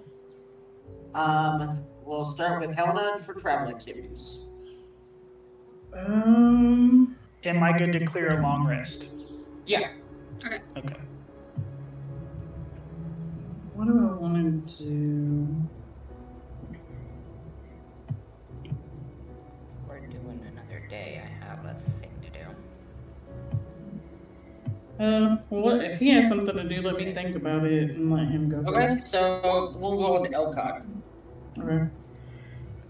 Elcod. Alright, so I would like to because I wouldn't be able to heat any of the gold hot enough, right, on the road? Yeah. Okay, that's what I thought. So Well, then hold on a second. Smith's tools I'm not doing usually it all at need, like you've already carved it out, right? correct. Smith's tools usually have a little melting cup in there, and a Okay. fire gets plenty hot enough to melt gold. Okay. So, So that's I but it just want to work on a probably- few pieces of gold. Okay, so over the course of the week, we'll say that you're able to. Is this for the wooden thing, or you're not Correct. going to do the chainmail yet? Okay, Correct. so over the course of the week, we'll say that you managed to melt enough gold, pour it into the grooves. Go ahead and give me roll with your Smith's tools for the 5 days. I think you can do that.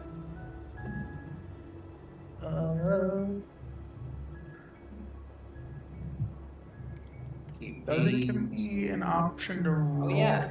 At the top of it, when you open it up, it says Use tool. Yeah. Okay. Select proficiency. I'm proficient in them, so that's a no. So just keep rolling. On that Give me 5 different rolls. Yep.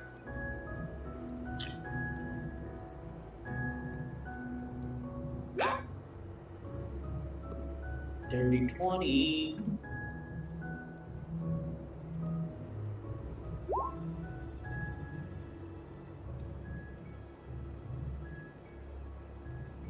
That's 3, right? Yep, that's 3. 4.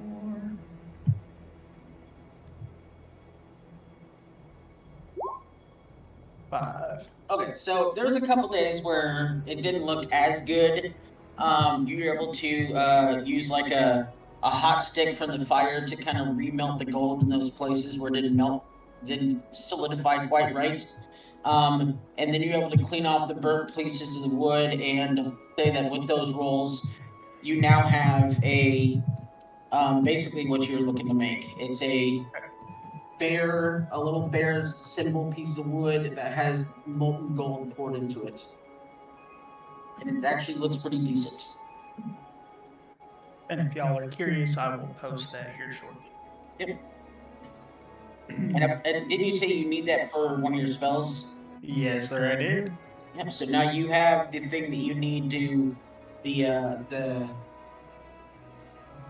thing component that you need for that spell. Sweet. All right. Why here?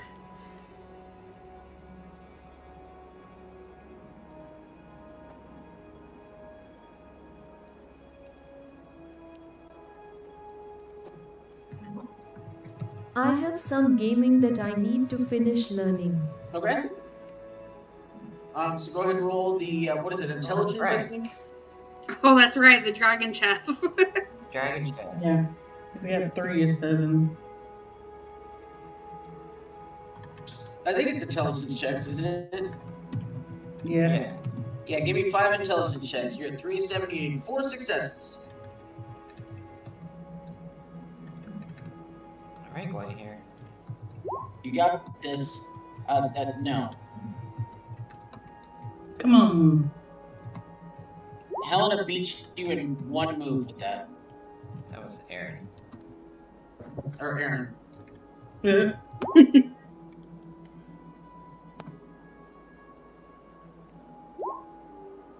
Oh boy. Wow. This is gonna be a long week. Yeah, you got 1, so you're now at 5 out of 7 successes. Or no, wait, you were at 3, now you're at 4. 4, yeah. So you're getting there. You're slowly learning. Hold on a second. Huh? No, Aaron was teaching you, so you had advantage. No, I wasn't teaching. I think we just played a game after she tried to do some. Okay, never mind. Yeah. All right, Yeah. so You were supposed to get advantage on all those. oh, you were supposed to get advantage anyway. So the 2 and the 7, the 10 and the 11, the 17 is advantage. So you would have gotten. So go ahead and roll 1, 2, 3, 4. 1, 2.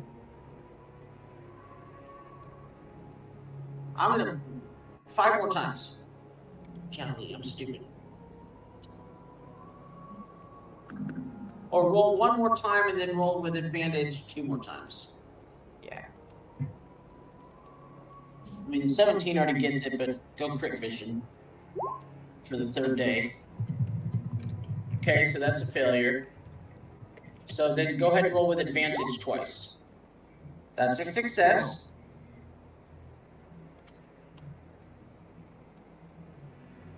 So that was 4, that's 5, that's 6. All right, so you have 1 more success that you need in order to be proficient with Dragon Chess. You're at 6 out of 7.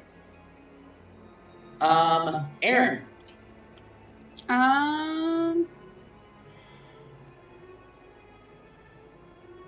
Come back to me. Just 1 second.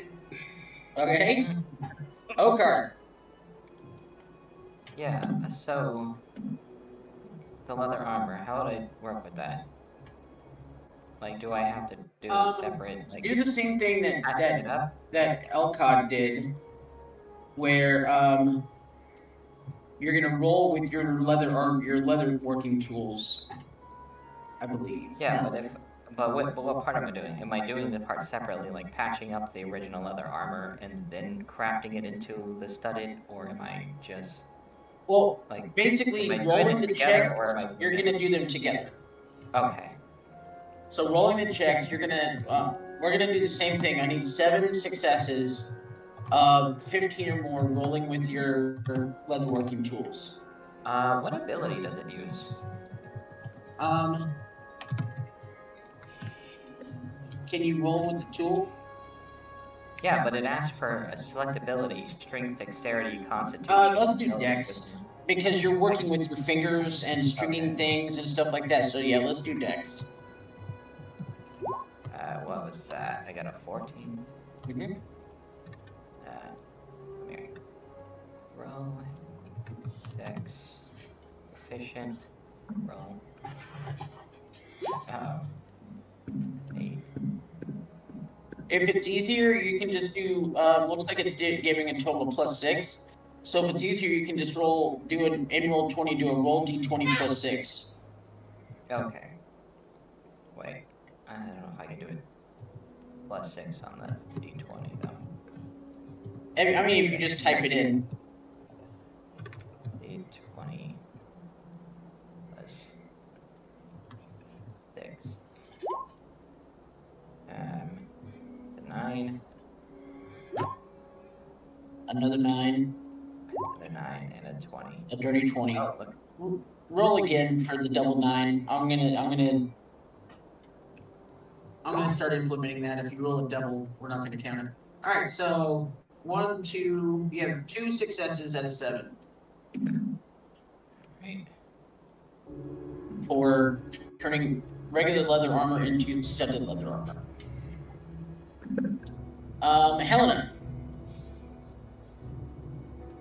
Are you gonna do something separate, Aaron, or are we gonna do that together? Do you want to do it together? We can do it together, yeah. Okay.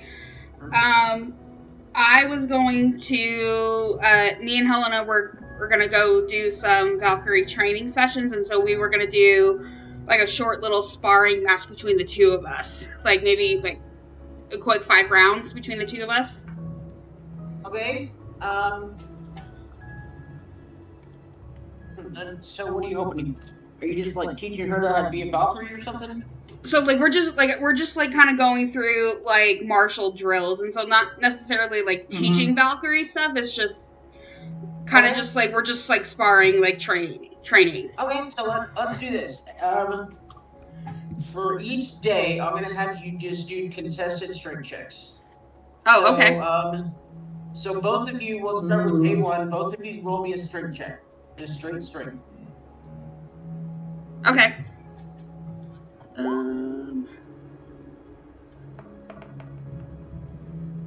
got a 21. Okay, so it looks like Aaron won that day. Go to day 2. Okay. 17.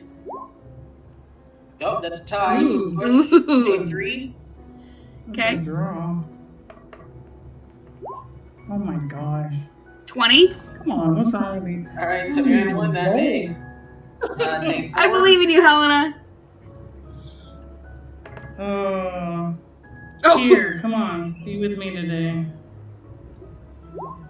I got a 24. Tyr was not with me And today. again, and the final day, day 5. You got this, Helena. Woo! Alright, let's try this. Nat 1! Oh my! I got an 18. Even notwithstanding the nat 1, you guys did a lot of good work sparring back and forth. So until our next travel activity, I'm going to give both of you a +1 to your attacks with the weapon that you were using for training. Okay. So for the next week, or for the next until we do our travel activities again, Helena and Aaron both get a +1 to their attacks on top of whatever else they get. Now just write that down because you'll have to add it on your So are we adding it to the roll or to the damage? to the roll. Okay. Okay. All right, so I believe that's everybody, if I'm not mistaken. Right here. Oh god. Yeah. I Okay. hear soft snores from Mumbo all week. Soft snores from Limbo. All right, so we are going to go ahead and return to a very familiar place. Let's see here.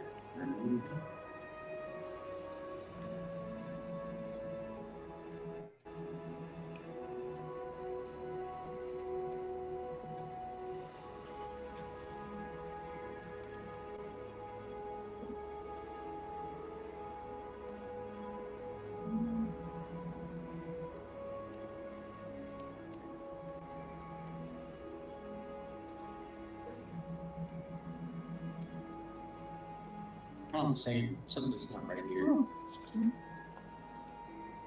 Yeah, something's definitely not right. Oh, it's not right.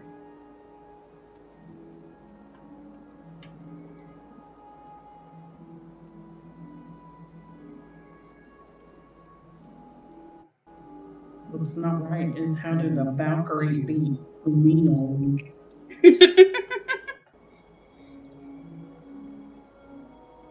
She got a Oh, 21. yeah. I owe you a beer at the next inn we go to. No, I owe you one. You said loser, okay? No, I said winner will buy the loser a beer. Oh, is that what you said? Yeah, winner will buy the winner. Oh, no, you did say winner will buy this. Okay. I owe you a beer. Okay, so, you guys arrive back in Oakenspire.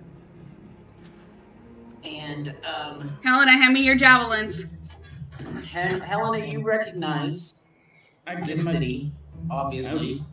I give my javelins. It feels very much like home. But as you guys are walking in, you notice there's a very different tone than what you were expecting. The guards are not going after you. You're not being arrested. In fact, most of the people, including the guards, as soon as they say Helena, they basically see her and act with very much respect. Almost act in deference to her. Like even some of them are bowing their head to her as you guys are walking in.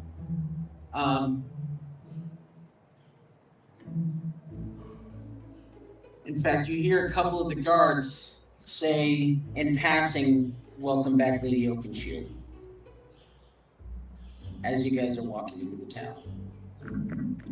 I whispered to Elcott, this feels very different. Not what I'm expecting.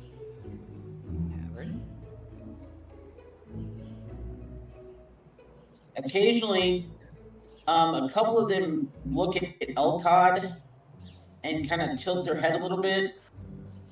And then they start to say something, but then they see Helena and they're like, no.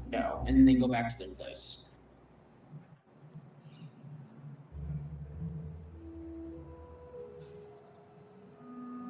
So, what do you guys do? Should we check the tavern?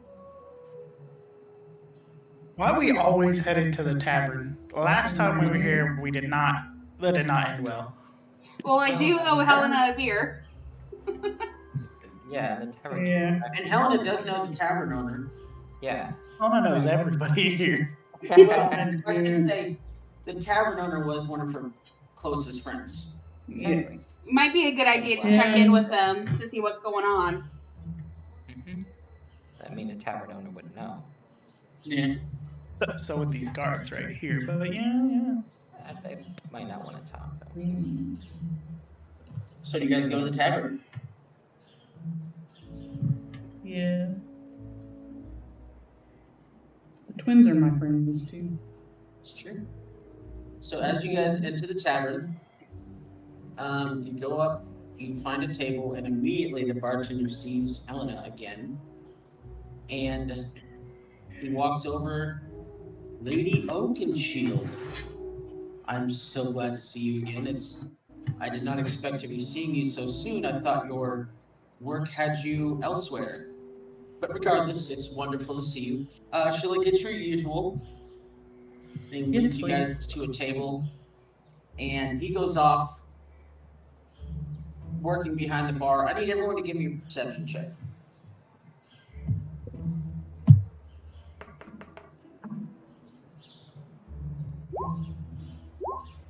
$27. 27, 21, 19. Match with Elcott. Elcott and Elcott are just chilling in the corner. I can't believe we're in this tavern again. Aaron, I'm not As you gonna guys buy are- javelins. as you guys are looking around, you happen to notice a couple of things that catch your attention. one of the things is you notice, Aaron, you notice there's like a bulletin board, like a board by the door where they post like jobs, news, information like that. And you see 2 wanted posters. On one of them, there's no image. It just says Elcod, 1,000 gold, wanted for the destruction of the Keys to the Future factory, as well as several other, basically, they're labeling him as an eco-terrorist. Huh? That's my motive. And then next to that poster is another poster, and there's actually a picture on this one. And it looks almost close to Guahir, but the image is, the scales are much more withdrawn and darkened, and she's got those black inky tendril wings behind her, and below the name, below the picture is the name Nyhyr. What? Nyhyr, Nyhyr. And it says wanted in connection to several mass murders. If seen, do not approach. Very dangerous. And the bounty on her head is 2 million gold. 2 million? So that is what you notice, Aaron. Let's see here. What was some of the high numbers? Guahir, you're looking around and you see a couple of different things that kind of stand out as odd to you. You notice someone sitting at a book, sitting at a table, drinking some hot tea, and they're reading a book, which you've seen people read books in taverns before.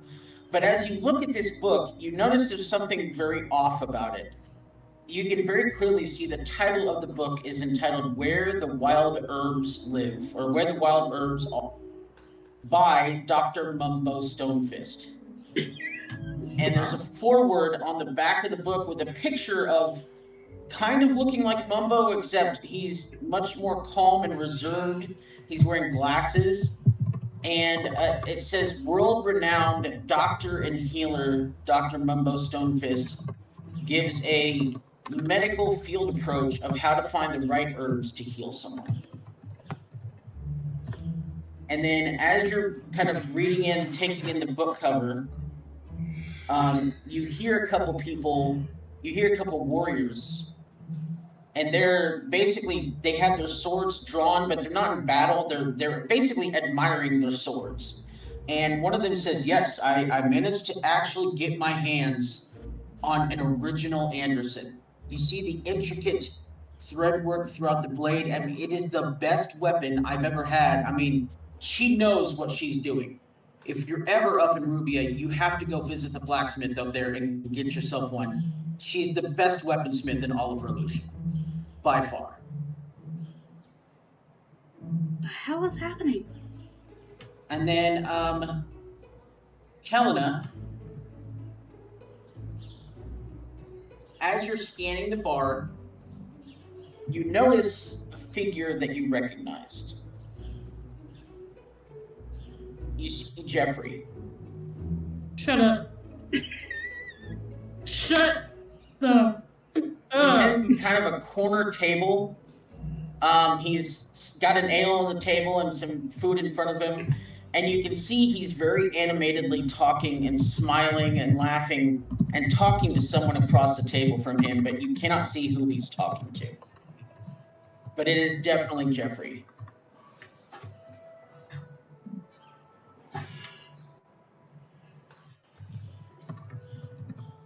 She's just kind of frozen, staring.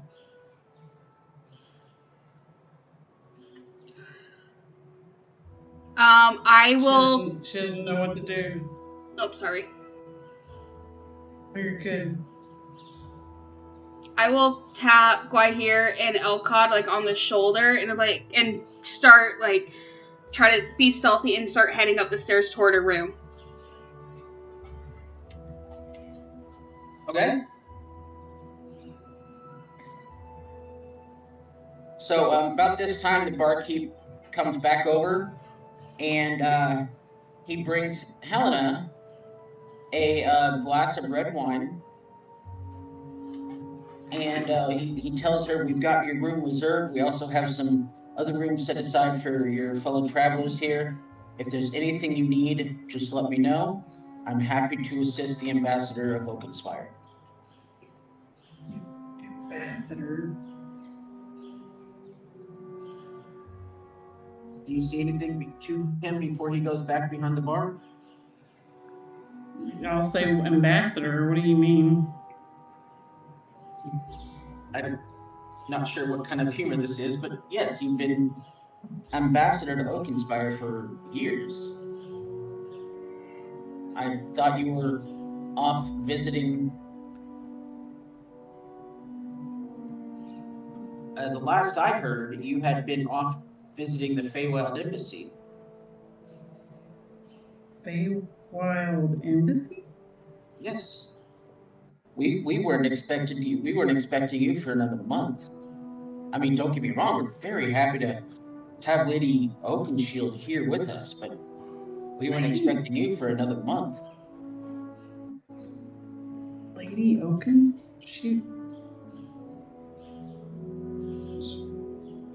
She's just very confused right now. She lets him walk off. Yeah. Oh my gosh.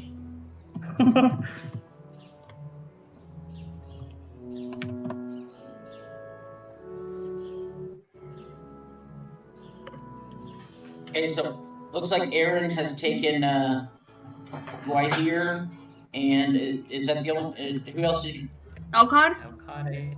Elcod? Okay. Yeah. So you taking Elcod and Guahir up to a room, okay? Yeah. So as soon as the door is shut, there are wanted posters of you guys hanging up in the bar right now. It says that Elcod, that you were like an eco-terrorist, and there's like a 2 million bounty on your head, Guahir. But the name said Nye here.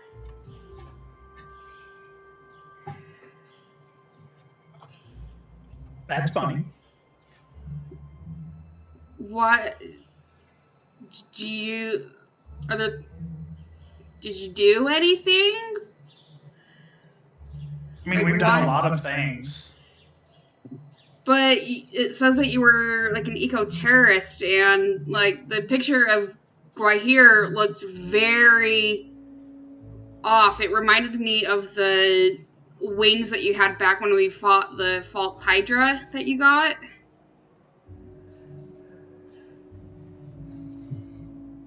She looks stunned at that and says sharply, "Show me right now." Stay up here. We can't, like, there are wanted posters for you guys. I'll go down and try to go grab the posters. Okay, give me a stealth check. Let's see. 17. You're able to get across the room and take down a wanted poster without too much attention. And then on my way back up, I stop at Helena and, like, meet us in the room. Grab Elcod. Okay? You might want to check your DM. Yep, I noticed that. So as you're going up, you notice that Helena has gotten up from the table.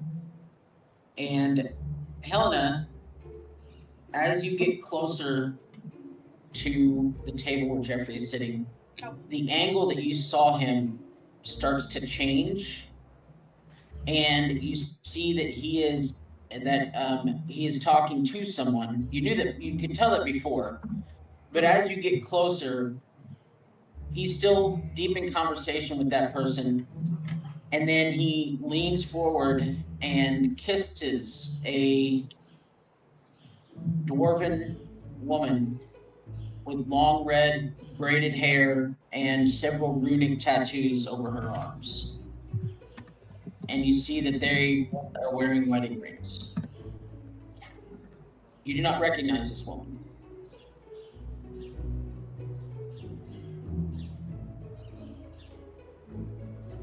She just backs away and runs out of the inn. Out the front door? Out the front door. Okay.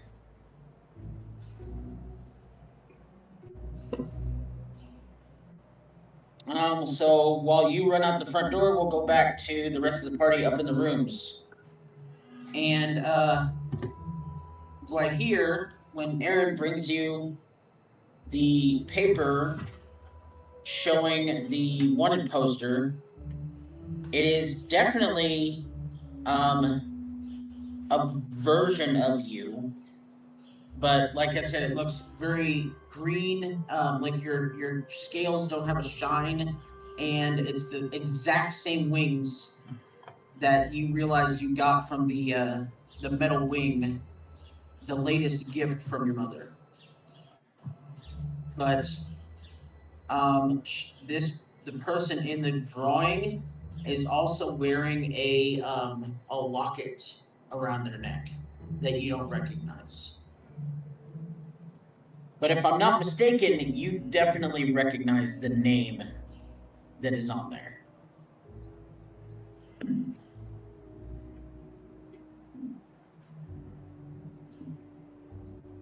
Am I correct in assuming that you recognize the name?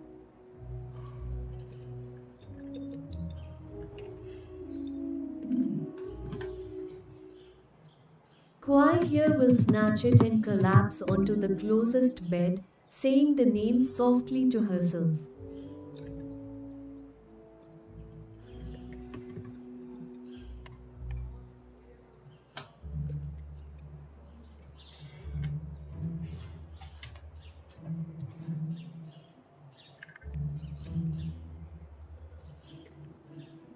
She absolutely recognizes it and almost can't believe what she's looking at.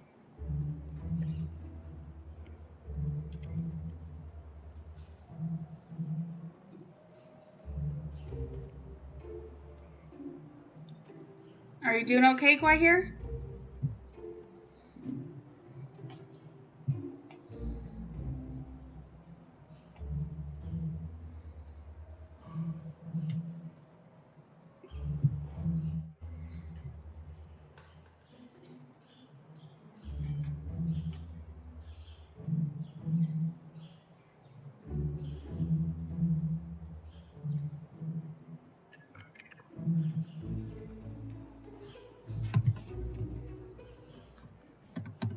She snaps at her, "No, I'm not all right.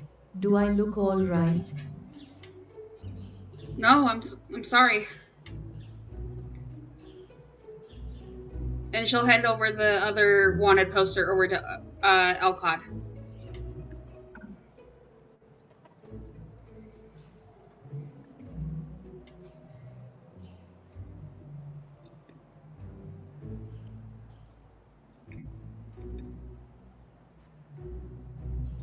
Is our Vanya in the room with us? Yeah. Okay. I'm gonna do something. Okay.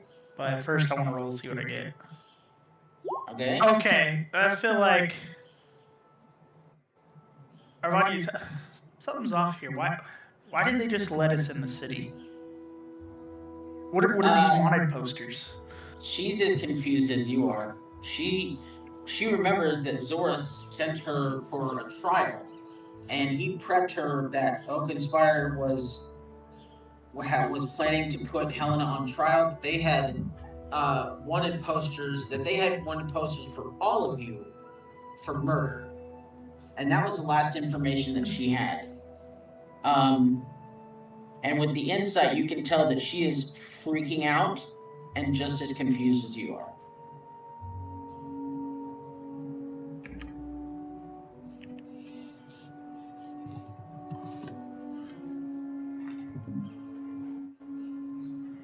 This doesn't make any sense because eco-terrorist. Yeah, okay, but where's Helena? You do not know. I'll go back. You guys did not see what happened to her after you went upstairs. Correct, which is why I'm asking because I've been up here for a minute. Oh, okay, sorry. I thought she was following me. I'll go check back downstairs if she's down there. And so, yeah, I'll go downstairs and check to see where she is. You do not see her. I'll also give me a perception check. Let's see. 13. You do not see her. You do hear a little bit of murmurings of, was that Lady Oakenshield? I thought she wasn't supposed to be here for a month. Why would she just run away like that? She looked terrified. I wonder if she's I hope she's okay. After hearing that, I'm gonna try to go find the nearest, like, water source, like a body of water. Okay. Is that everybody? Everybody. Inside the city, you would know that there is you've seen it before, that there is a canal that runs from the wall, up into here, and that water flows up into here. So after, Okay. we'll say about 10 minutes of checking along the canal, you do find her sitting up by this up here. Okay. Hey, are you doing okay? She looks up and looks back down, and she's just flipping through her journal, freaking out. No, I'm not okay. I'm not okay at all. What's My going dead on? husband is in the inn, and he kissed another woman, and I don't know what's happening right now. You saw Jeffrey in there? Yes.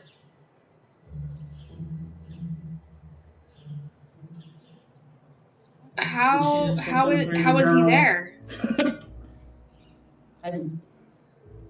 Your guess is as good as mine.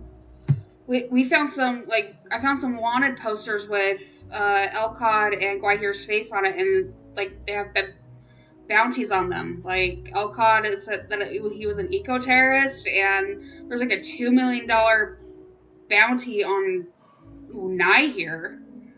And you're seeing Jeffrey here? Yeah.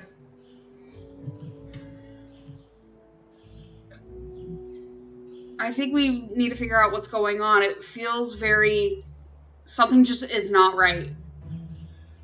Well, there's nothing in my journals about anything unusual. I always write in my journal every night about what's happened every single day.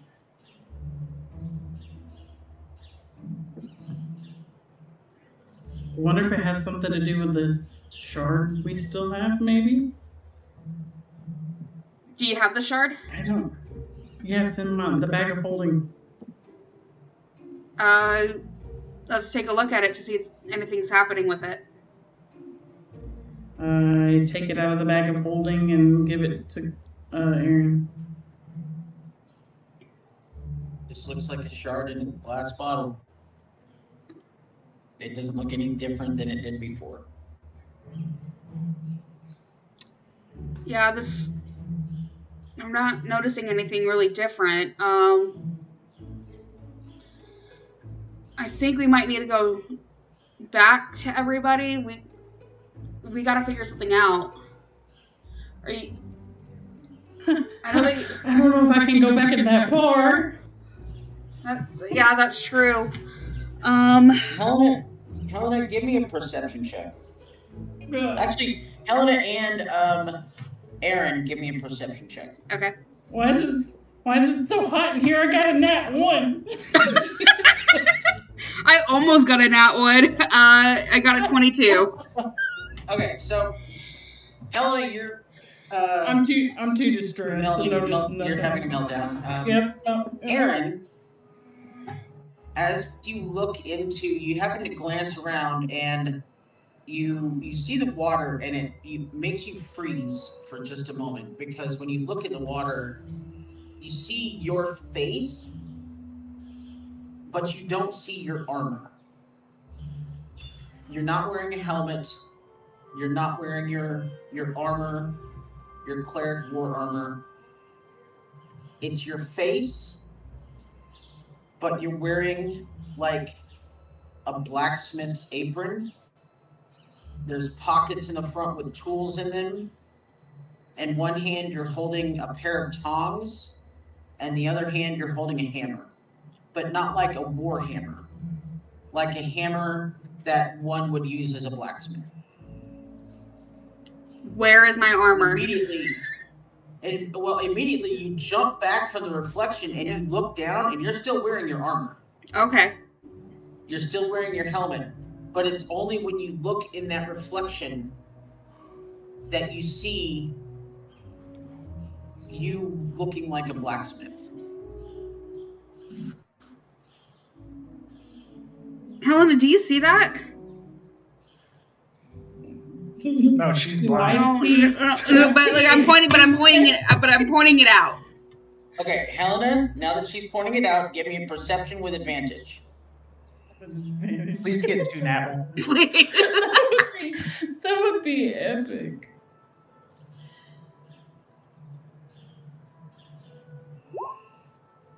Okay, Helena, as you stand to look in the reflection, you see Helena's with the blacksmith apron, the tools, and then you look at your reflection, and you're not wearing your armor either. You're not wearing your armor, you don't have a weapon, you don't have a shield. You're wearing a form-fitting but long ankle-length dress. Your hair is pulled back and tied into a bun. You're wearing makeup, and you look very regal, almost. As in you're not a warrior. You're someone of importance. But when you step back, you look at yourself, and you are wearing armor. So like I'm royalty. Almost. Like you work in, but it's like one of those things where you work in, well, like a lot of political arenas where you. Yeah. So almost like an ambassador. And not an ambassador. God. But when you step back, you see yourself as you are.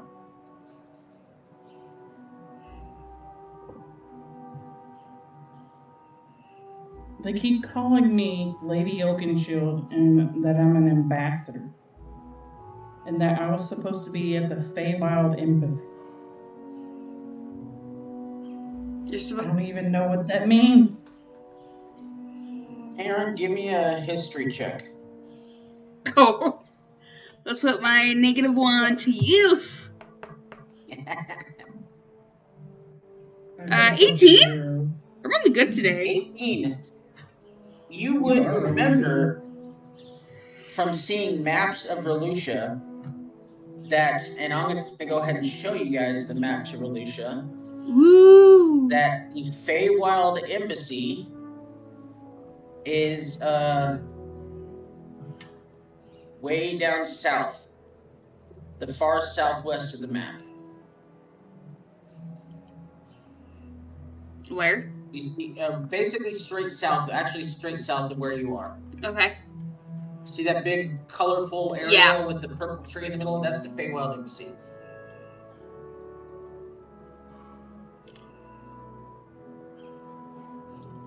Yeah, that's far away.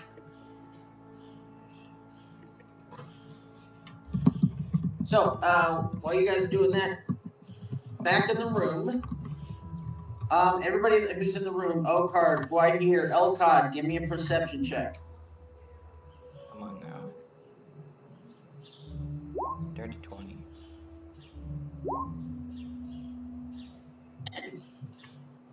Okard, you look almost exactly as you do now. You've got a guitar in your hand, and you got a guitar or lute in your hand, and you can't quite see the reflection, but every once in a while you see like small hands reaching up like they're like a child trying to jump up on you. Elcod, you look fairly similar. You can see your reflection in a mirror. You look fairly similar, but you have like war paint on, and you've got different broken mechanical pieces, on the end of your staff, like they're prizes from a war. And he definitely looks like he is anti all technology. Guahir, if she cared to look, would see the same thing as the poster. A very evil looking, terrifying monster. But looking very like the scales look pale, withdrawn. She's got her wings out full force, and she's got almost a constant snarl, like she's looking around for her next victim. She'll look and then smash the mirror.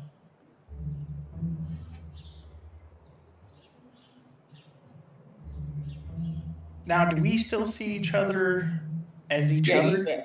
Not in the mirror. You still see each other as you're supposed to, as you've always been. Okay. But only within the mirror do you see the reflections of these other versions.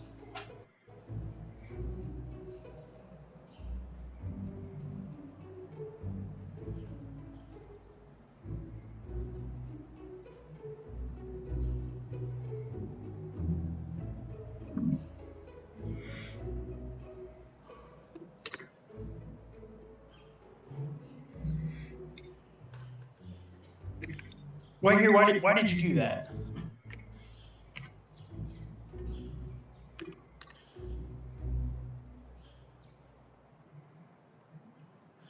It was looking at me funny. Pretty sure that's just your face. Still no reason to smash me here for any reason. What is going on? I don't look the same. What is happening? You look like an artificer? Well, he actually looks more like he destroys artificers. Yeah. Oh. Yeah, but he uses tech, right? Well, it's broken technology, and you know how They're the trophies. best example I can use is there was a character in The Walking Dead who would cut off zombie ears and keep them on a necklace around him. And so it's people who take trophies of their kills. Is essentially what he had on his serial back. killer. Or an eco-terrorist sometimes will take trophies of things that they've destroyed. And that's basically what those decorations on his staff were. They were like broken pieces of Warforged and other pieces of technology that he had busted and was carrying around as trophies. Any idea? Did anyone see some strange tiny hands? I wouldn't say your hands are tiny. Well, not mine, but there were some flying up into my face, but then they would vanish. It's weird. And they were flying. So they weren't flying in your face because the image that you saw was basically like from the waist up, and it almost looked like you know how sometimes kids will like put their hands up like they want uppies, and so it's basically like that. Every once in a while you'd see little hands at the bottom where the kid was like trying to jump up into your arms, but then it would go off and do something else.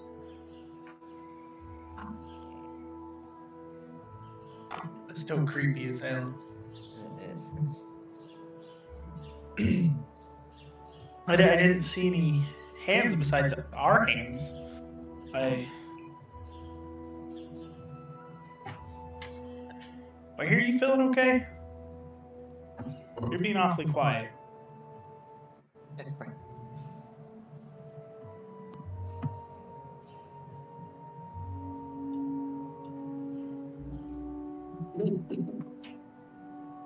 Yeah, Brad, one of the items on your staff was Friday's head. Listen, I'm not mad at it.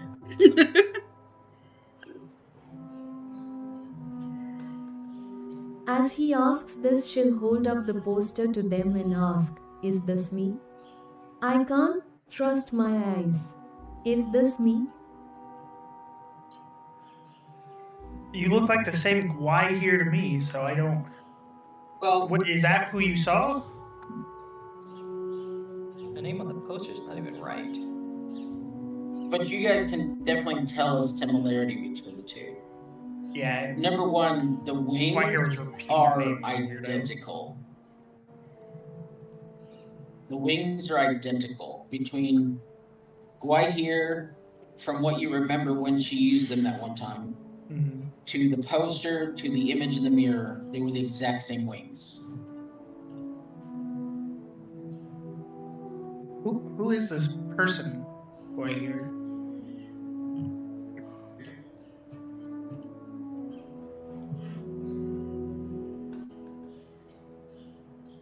She'll look despondent and say quietly, "Now here was my mother."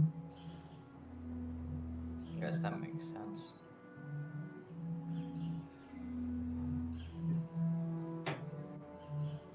Is this who you saw when you looked into the mirror? Because I saw somebody who matches this description on this poster.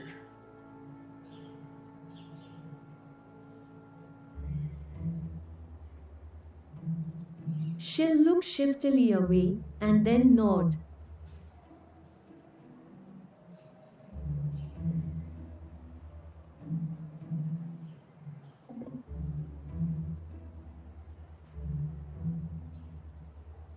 "That's what I saw."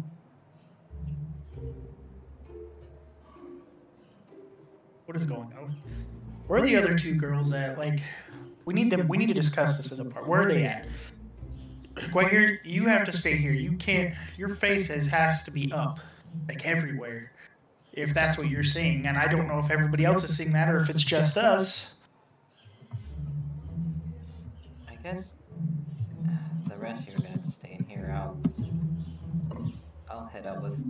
Well, the poster does not have Elcott's face on it. It just has his name. Oh, okay. Elcott's poster just has his name and a vague description like Green Dragonborn is all that it says. And Gwahir actually has the picture. Well, in case someone asks, we might have to give you a pseudonym for the time being. Okad.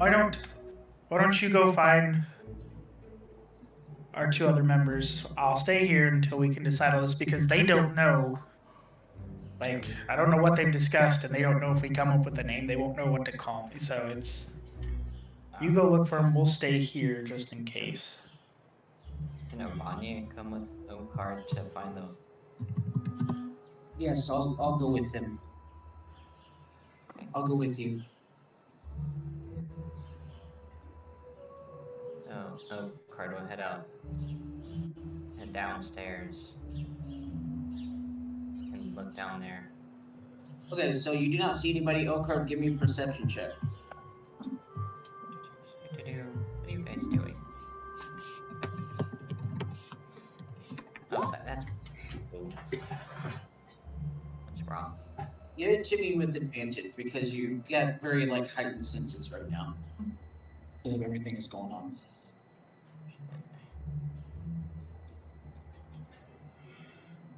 Okay, that might be better. Yeah. So you don't see Helena or Aaron. Didn't you know? Wait a minute. When you helped Helena, didn't you talk to Jeffrey or at least his spirit? That wasn't Okard. That wasn't Okard. Okay, never mind. So you as you're walking out the bar, you hear some people. You see Helena, or you don't see Helena or Aaron. And as you're walking through the bar, you happen to notice just in passing, one person say, "Oh yeah, Okard, that singer down in Telehar." Do you stop or do you keep going? Try to find out who said that. you turn around and as you look, it's just people, you don't know them, they're just talking and talking back and forth. And if you stop, you hear the other one say, "Yeah, I remember him. I don't get down to Telehara much often, but I know that he used to be a pretty popular singer down there. He was in all the taverns and last I heard, I think, if I remember correctly, he retired. Yeah, he got married, had a kid, and went off to go retire, just be happy, I guess. I haven't heard music from him in 5 years, and I visit Telehara just about every other week." He has written music, though, that he did put out to the public, so other bards are probably singing some of his songs. I mean, I don't know if that happened in this reality, but still. Part of this is gold. Totally. But yeah, he's just shocked at this information. Like, well, it is a dream of mine. Just saying this to himself, not trying to talk to anyone. All right, so you head outside. Yeah. Seeing. Oh, I didn't see that guy, did I? You just heard them in passing. You would have seen that it's just two gentlemen, two random guys. My thought is I didn't see Jeffrey. I mean, you probably did. You just don't know who he is. Too. I mean, you've heard Helena. We've seen a picture of him. Oh, okay. So yeah, you would have definitely seen Yeah, Jeffrey that's sitting at a table. Yeah. And then that would have known. Oh, I think I know what happened. All right. So do you head out looking for Helena? All right. So, and then once you get outside, where do you go? Well, follow the water, because I know she likes the water. Okay.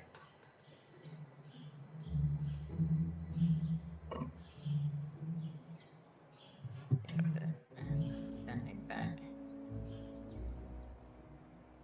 Just having fun with this. Anyways. Oh yeah, I forgot about that.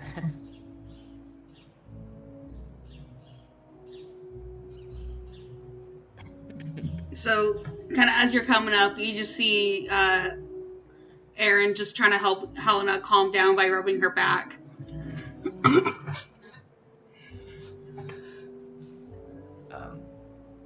Excuse me, ladies. But, we're trying to discuss things in the room, and our dragon friends can't really be seen out here. Right. Helena, are you good to go back? Or do you need a minute?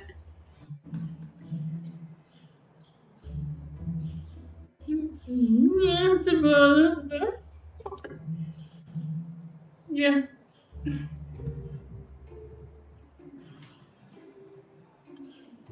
I'm taking that as a yes. Yeah. So She just nodded. I'll hold up my cape to hide you as we're going up. He can see me. He doesn't know who I am. Does he?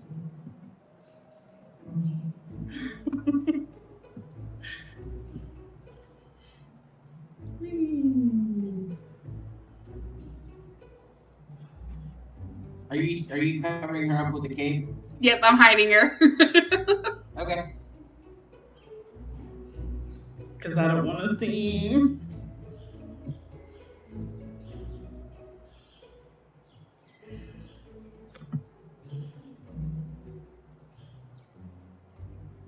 So we'll go up to the room. Yeah. As you guys go up to the room, you see Guahir is sitting on the edge of the bed. Elcott is standing there, and the mirror is broken.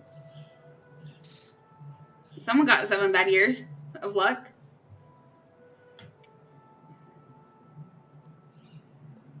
I don't think I would tell her that. Yeah.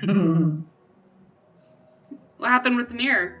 What happened with the mirror? She'll say grumpily, it was telling lies. What kind of lies? This is all lies. Ones that aren't true. Yeah. Did you? Thanks, oh did you God. manage to see your- Did you manage to see your reflection anywhere? Yeah, we saw ours in the water, and I had like blacksmith clothes. And I look like an ambassador.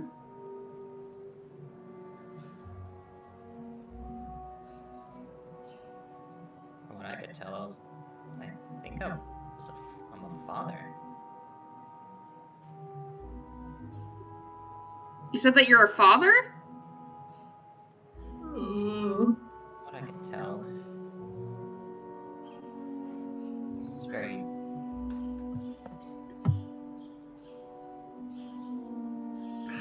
Well, here it looks like this, and I'm gonna snatch the wanted poster from Guy here and show them.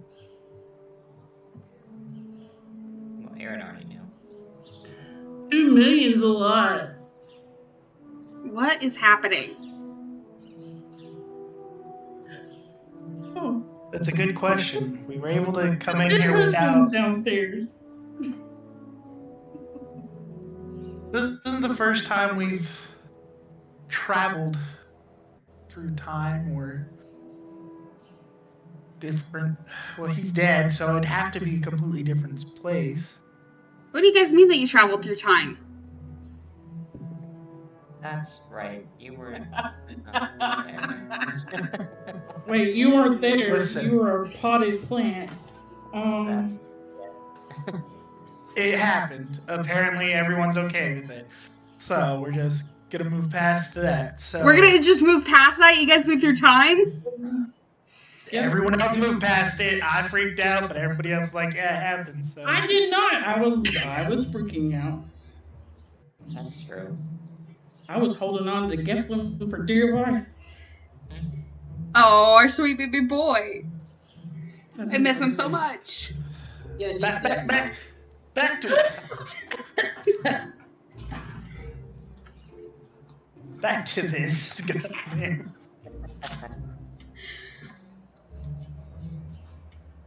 What's going on? How do we figure this out? I've never encountered anything like this. I have no idea. Roach, did I see that book? I can't remember. Oakard was the one who saw the book. Okay. The book? Is that really what Mumbo looks like? I mean, basically. Above the table, we need to buy. Above the table, we need to go get that book. We need it.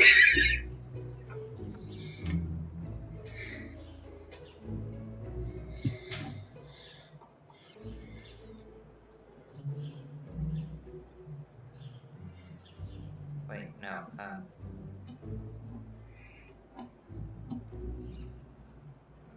Shoot, I had a thought. Oh, right. I'm gonna try something just to break the tension. You start playing a song, I might poke you. Oh, no. I'm gonna do this. Ooh. Legend lore, okay. Did you get the ivory stuff yet?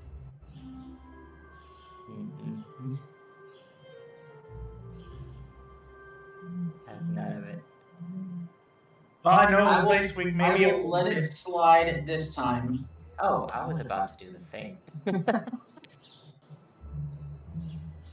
But go ahead. What do you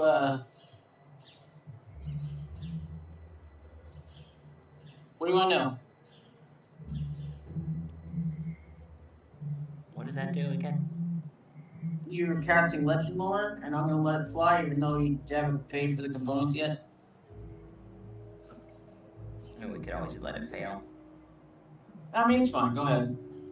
What do you want to know? Okay.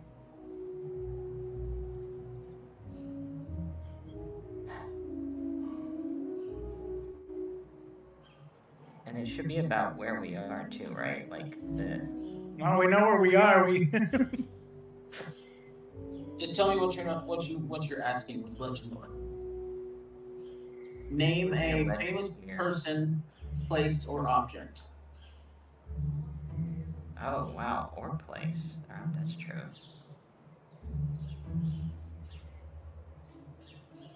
In this world, I want to know about.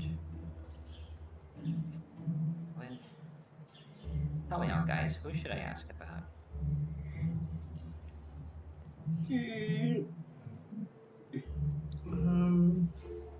A lot of us are. Should we do Nihir?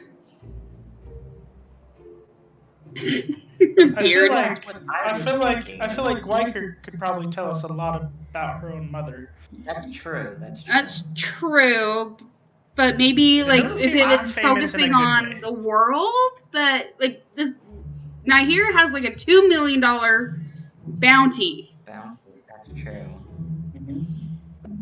I was thinking Jeffrey because I did see him downstairs, but I'm not sure how popular he is here. Oh, why would he be here in the first place? He's not even from here, so it makes no sense to me.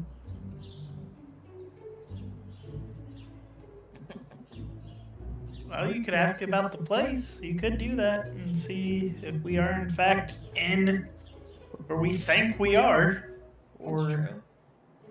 We'll just ask about Something else. Oakenspire. Are you asking about Oakenspire? Yes, this Oakenspire.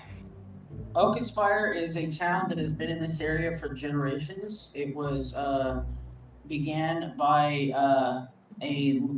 which most of you already heard the history of Oakenspire.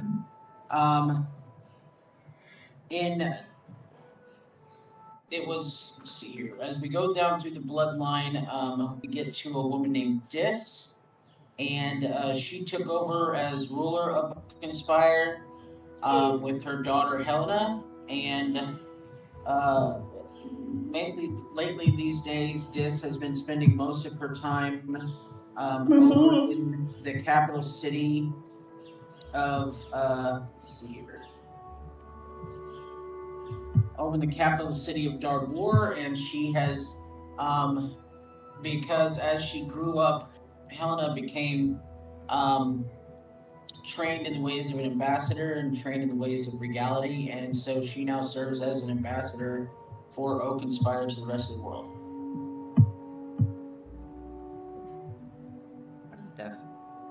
I let them all know what I heard.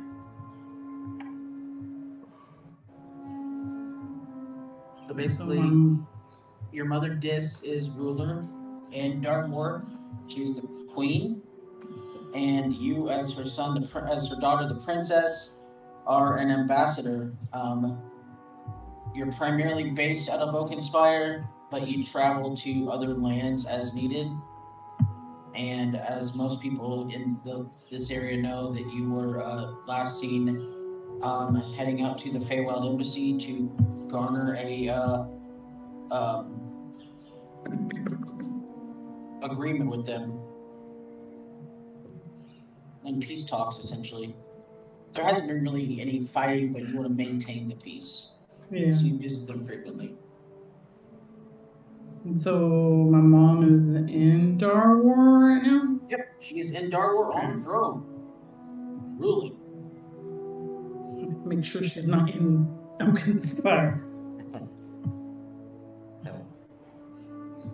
More wild magic then. That's what sent us back in time. Well, I'm going to go ahead and, while the spell is active, you got 10 minutes. Ask about anything you want. Any person.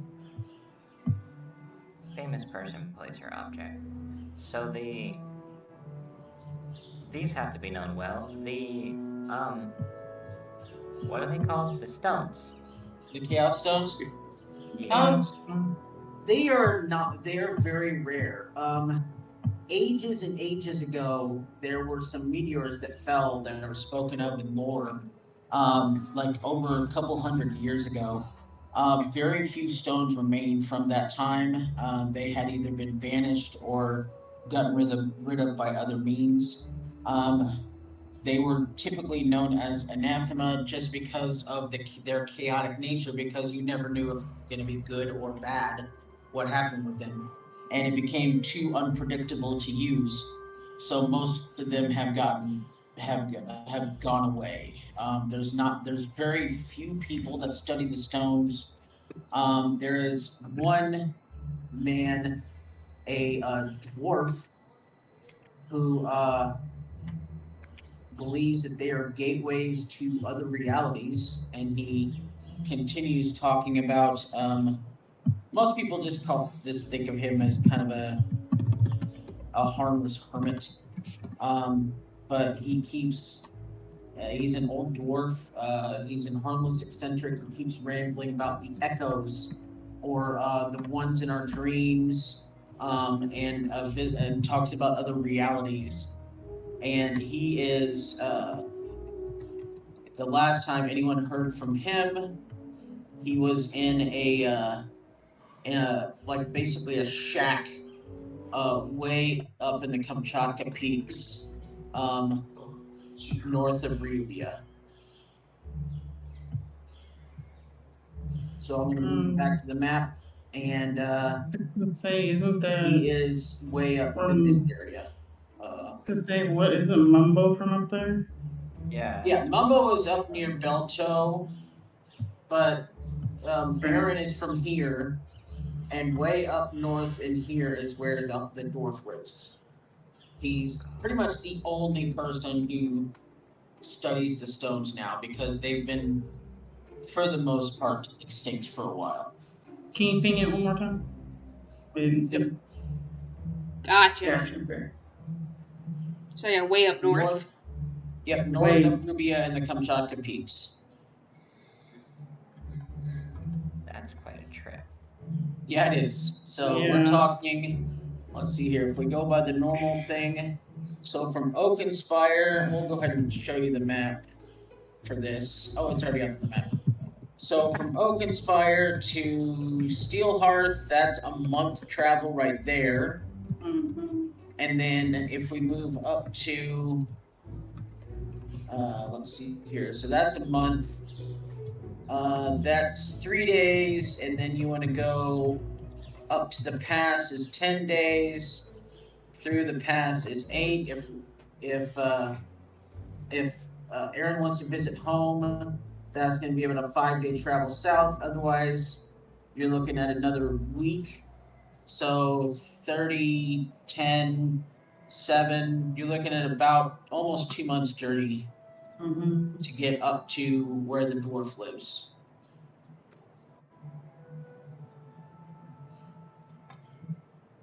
Two months, as we are right now. In this reality. In this reality. I don't know if we can make it. Why not? Especially not with how big Isn't it- it's discovered. How are we gonna make it 4 months? 2 months there and 2 months back. Well, who said we'd have to come all the way back here in this reality? True. We'd be back in our own, and Hopefully.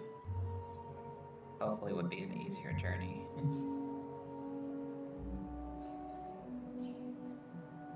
Where back in the other reality, all of you is one instead of just one. Sure.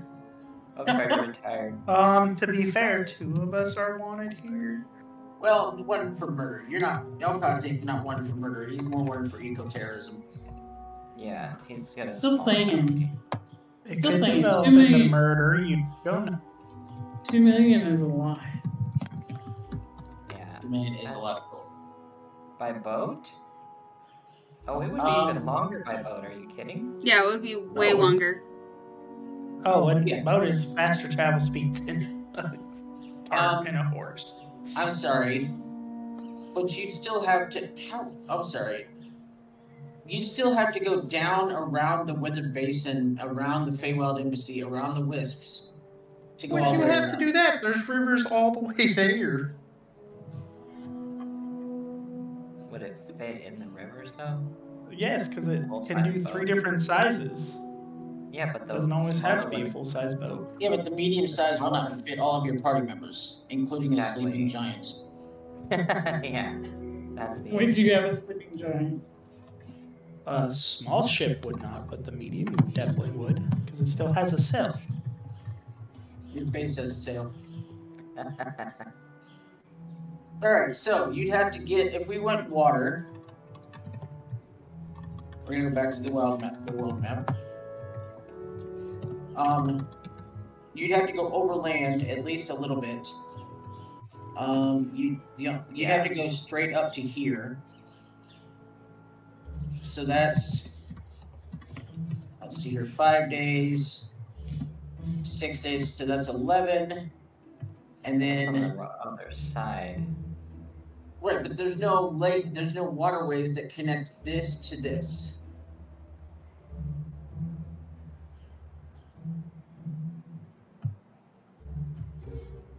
Okay, Are there? it's the same way. Where are 5 or it's 6 or 7. So this would be 11 And you days. cut out this middle part. And That's then what I'm saying. 3. Yeah, but you said the You're going north. over here. I was saying, like, there's water this whole way. Right, but it doesn't connect up to here. Yeah, that's it. I was getting at. That does not connect through there. To here. There's water here. There's water here. There's water here. And look, This area does not connect. And then look, we stop at her home, and then we go up. Because this part here. Okay. So, I don't know if she wants to go home or has I would love to go home. 12, At evening. 13 if you get prevailing winds. So you're looking at 25. Let's see here. 2. See, in a week, so that's 25 plus 7 is math, 20 to 3. Down here's another 3 days, so that's 36. Out to here is another week, so that's 41. 51. 54. 54 plus 7 is 62. 65. Another 14 days will be 77. So that's more than 2 months.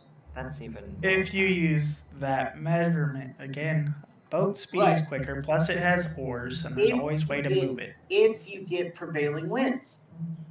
It has not, it's longer. Oars. It doesn't matter. If you have wind going It's cool. against you, You've never been on a boat. It's okay. I'm just telling. Okay, in D&D rules, if you have prevailing winds, you can go faster. If you not, you. That's how D&D rules work. Mm-hmm. If you're looking for reality, don't play a fantasy game. No, I'm looking at just common sense that a boat has oars. You could use oars to use speed movement, pull down the sails to get rid of the wind resistance. And the oars But, also depend hey. on strength rolls of your party being strong enough to row against wind. Because wind still counts even if you don't have sails up. Again, I don't care either way, y'all. Just decide what we're doing.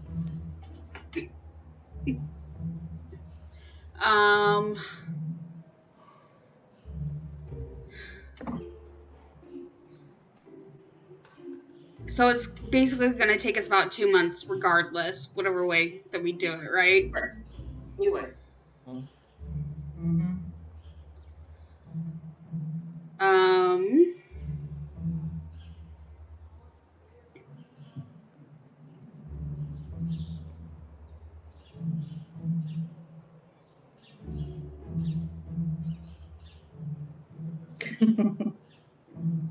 Are you contemplating it? A little bit. Oh, It's probably smarter to walk there, or at least like get some horses and a cart or something. That's probably going to be easier, maybe.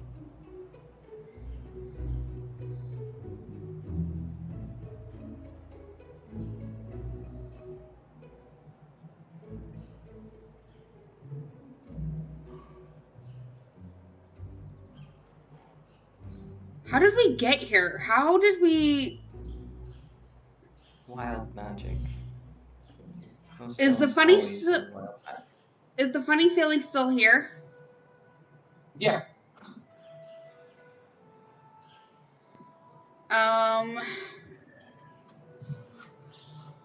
In fact, you can tell that knowing that you're in, several people have said it. So knowing that you're in an alternate reality, you can tell that that directly came from the flash of the creature that you fought. Gotcha.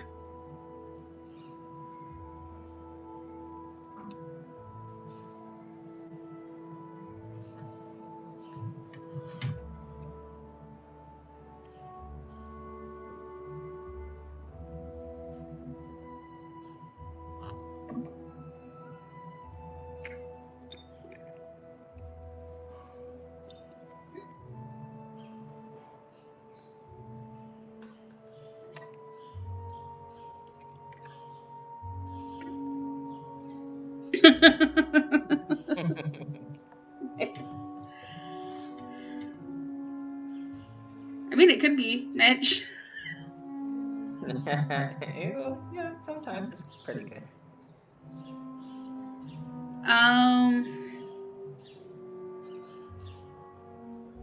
My vote is walking, or just grabbing a cart. That's my vote. Didn't we come up here in our carriage?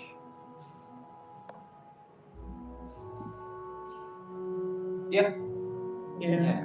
So it's here. correct. With a sleeping mumbo in Mm-hmm.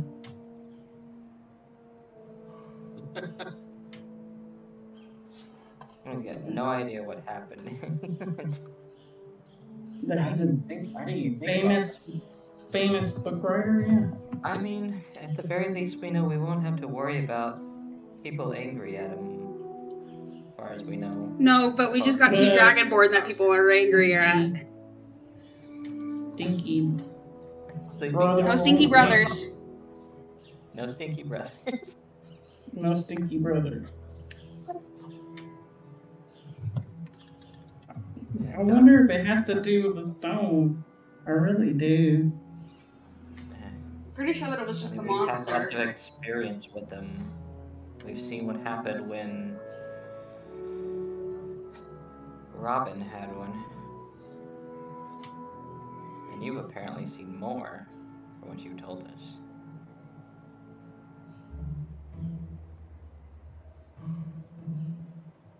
As Pierre said, put some respect on his name. A sleeping Dr. Mumbo. That is right. That's true. I'm gonna put this out there. We need to go buy one of his books before we leave this town.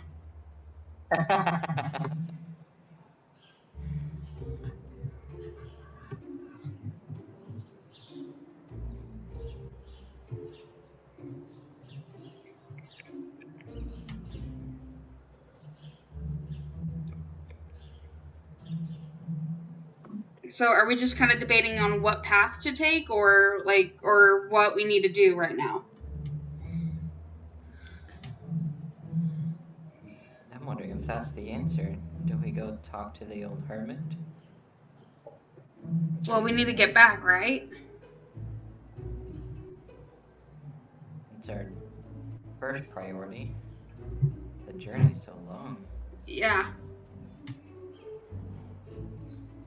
None of us has a way to like fast travel, right? Or anything like. Nope. I don't think there'd be a way to teleport to it anyway. Because the hermit's not gonna have a teleportation, any kind of teleportation set up at his place at all. Elcott might. He's a hermit. Like Depending tree on what stride level or you something use. like that. Yeah. Is that a spell that you can prepare? Best thing I have is Dimension Door, and that only gives us 500 feet. How many times can you cast that? Three times. I've already used. So we could get 1,500 feet every day. Exactly.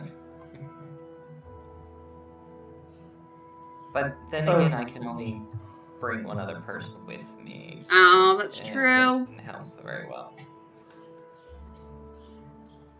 What's the distance on Dimension Door? 500 feet. Oh wait, it says a location within range of 500 feet. You arrive at. Wait, where does it say it? Oh wow, that's all it says. You teleport to a location within range. You arrive at exactly the spot desired. Oh, there it is. It can be a place you can see, one you can visualize, or one you can describe by stating distance and direction. But again, it can only be within 500 feet of a range. So yeah, Critical Role broke this one because Tree Stride is the same distance. Mm-hmm. 500 feet. Homebrew.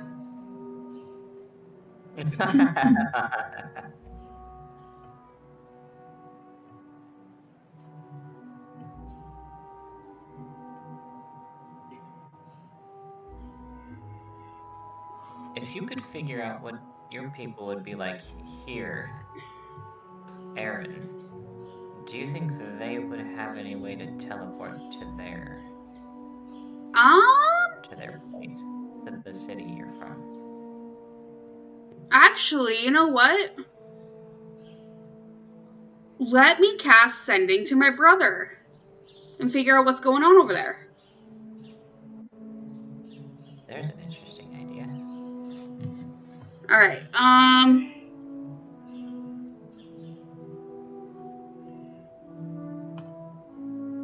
yeah, so I'm gonna go ahead and cast Sending Okay. to Eric. Okay. What am I gonna say?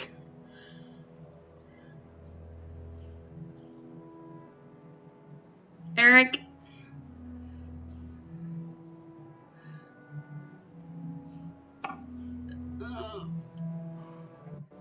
How is home? May need to stop by. Need to find a hermit up north. Have any ideas?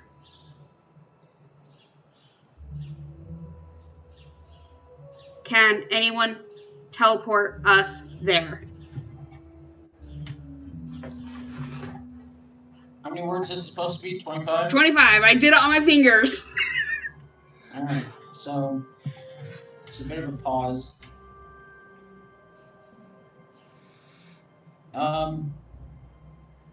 I don't know who this is.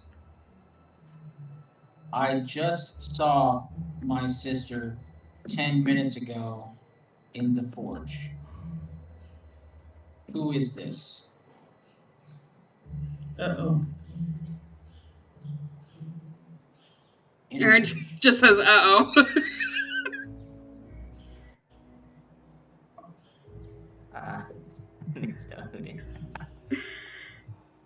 So apparently I'm at home. My brother just said that he doesn't know me because he just saw me 10 minutes ago. Bitch. Well, if you're up there, then who are you? Wait. I'm still me.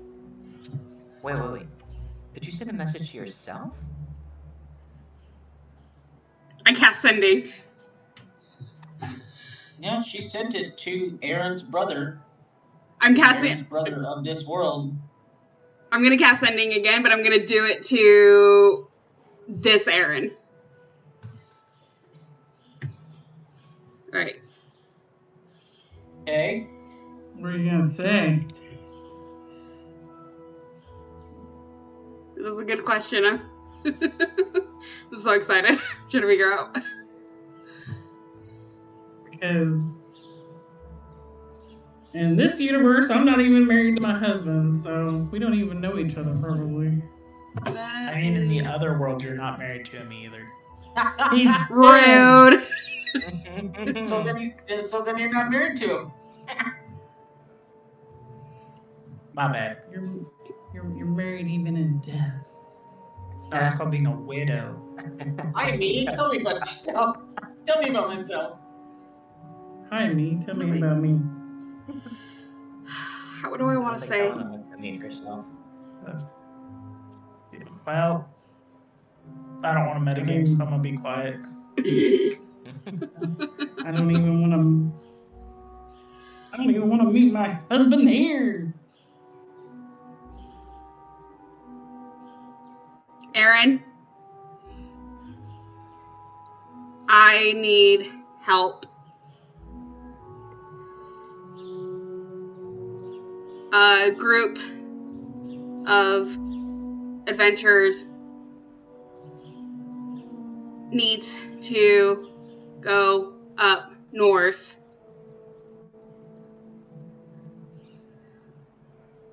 Possible parallel magic. Different universe. Please help us.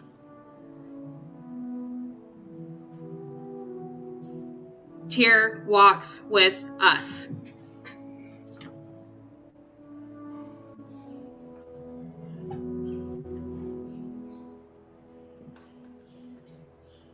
Here, another silence.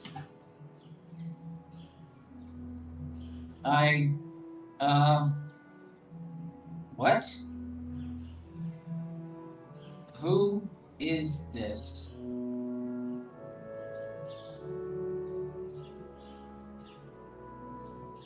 If Tyr walks with you, ask him for help. Don't contact me again.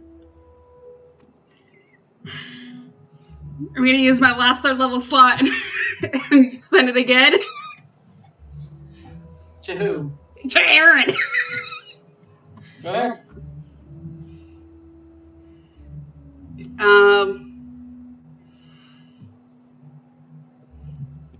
Trying to remember that this is a PG show. Right?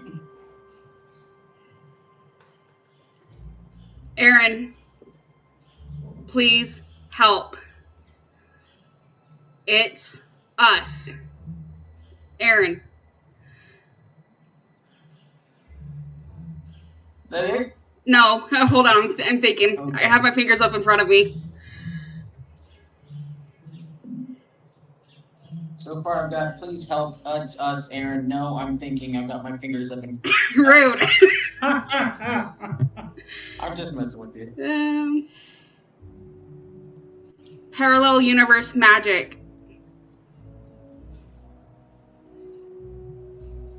Can confirm identity if need be.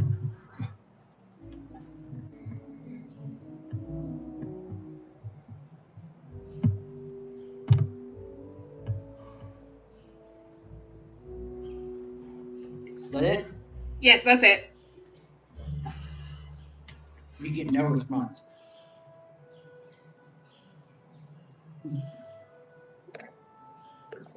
And Yeah, a lot. you know it's because she's choosing not to respond to you. Oh yeah, I know. I feel it. I feel it. Yep.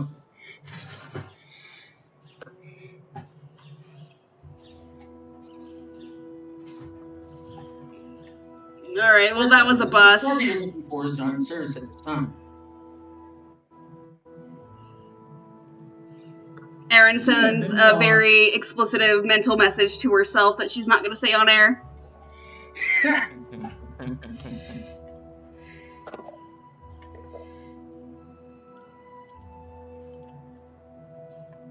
I Here you do. go.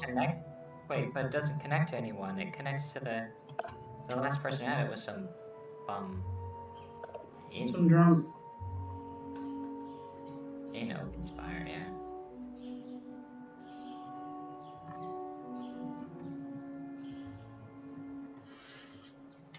She wasn't using the sending stone. She was using her spell of sending. Yeah, sending stones are different. Yep. Well, you think that her sending stone would connect to someone in this reality? Because I don't know if they work like that. I think they connect directly to its pairs. Sending stones are programmed to connect to one stone to the other stone. And right now, those two stones are on two different realities, so they will not connect to each other. Yeah. Like a cell phone without signal. Mhm. Kind of, yep.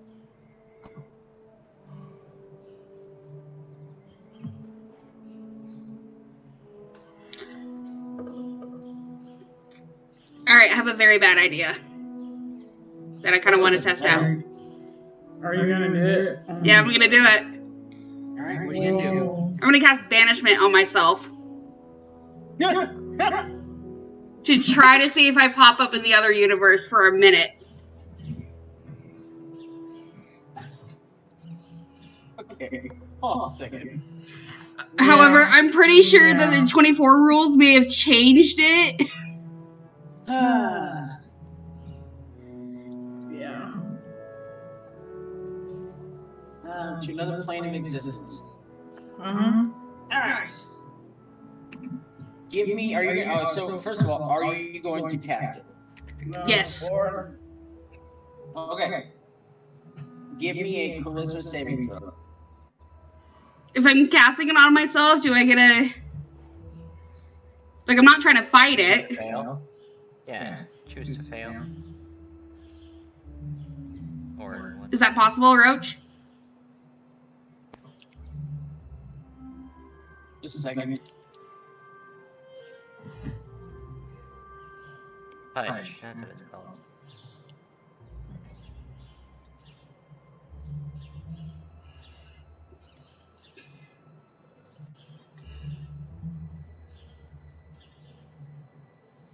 Give me just a second, sorry.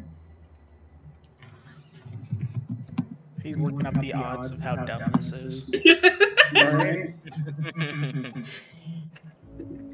Which, by the way, I can tell you is 100%.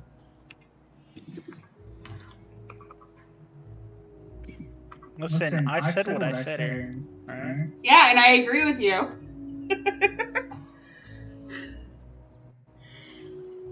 Both Aarons are. Alright. Go ahead and roll me a dexterity saving throw. A dexterity saving throw? Yep. No, charisma saving throw. Sorry. Oh, charisma okay. saving throw. First, can Aw, damn. 23? With disadvantage. Roll it. Oh, with disadvantage? Okay. Nat one. Ah, I got a 2 for a 7. Alright. Now, roll me a D100. Okay. So, you guys watch as she casts this spell and suddenly vanishes from existence. Just Is this Aaron just telling us she doesn't want to play with us anymore? 67. 67. Alright. This better not be a way of her saying Peace! It's remember banishment is not forever. Yep. Yeah. So, Aaron, you disappear from in front of your friends, and suddenly you appear, and everything looks very misty. Like you can't tell. There's beings, but they're not exactly physical. Like you see, it's almost like spirits floating around. You can't interact with them. They don't even see that you exist. And I need you to give me a Constitution saving throw.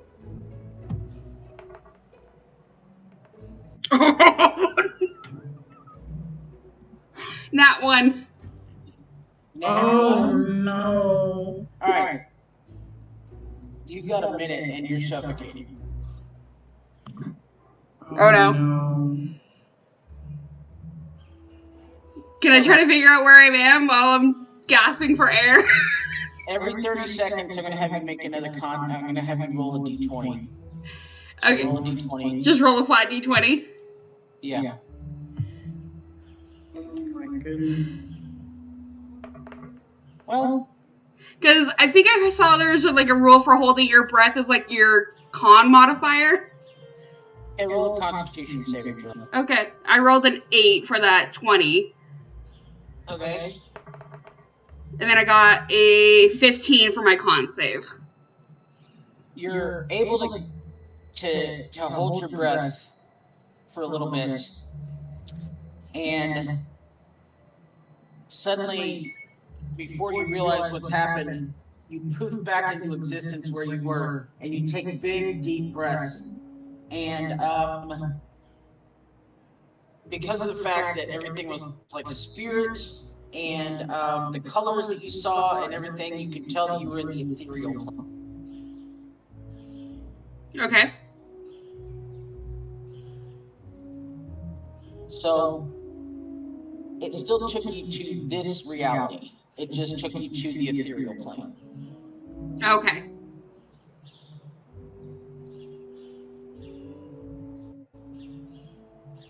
And then, do you need me to make another con throw before the minute's up? No, you can. You're fine. By the time you got back, you were able to hold your breath longer. Okay. So, yeah, I guess Erin reappears and then she just kind of collapses to the floor and just is breathing really hard. Like, grateful to have the air back. Helena pets her. She's like, are you okay? Okay. That was a bad idea. Told you it was a horrible idea. Well, I went to the ethereal plane, which, fun fact, does not have air. But I could sense that I stayed within this reality, so it's not like it changed reality on me. So we learned that.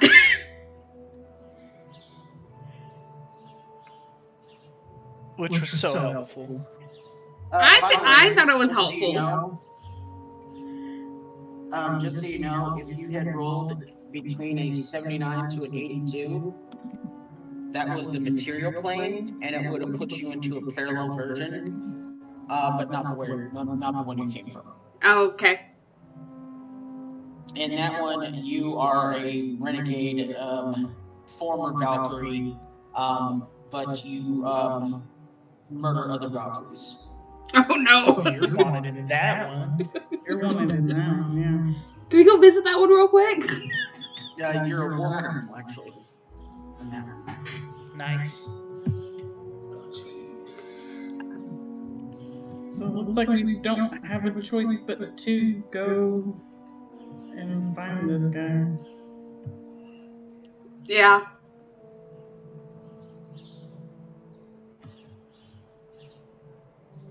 You know, we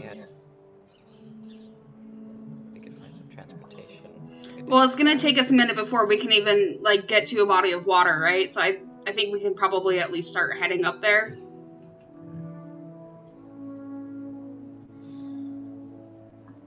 Right? Are we gonna take a boat? I mean, we have all that distance to officially decide, right? Yeah, you got, let's see here. I'm assuming you'll probably stop in Great Hollow. So that's about 5.5 days, and then from there it's another a week to Shoreline.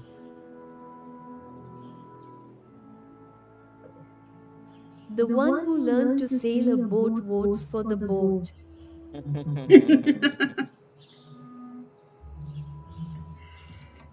Might be it. Oh, you know what? That might be a way to avoid some prying eyes. Yeah. That's how we did it last time when we were heading for Telahara. Mm-hmm. Everyone give me a perception check.